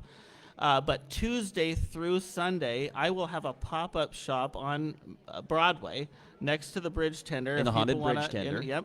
I'll have a little shop there. I'll be selling books, and I'll be doing ghost tours Tuesday night through Saturday night. HauntedSeaside.com. You can get tickets. I'll be doing tours each night, 7:30. I know we're not supposed to talk about next year because this year's not over yet. We can talk about next year. We got the dates right there. What are the dates? Let me get them for you. Oh, we got next year's. All right. March 21st to 23rd, 2025. Yes. Oregon Ghost Conference, 13th Annual. It's here for Rocky Smith. I'm Jeremy Scott. This is Into the Parabnormal. Good night. God bless.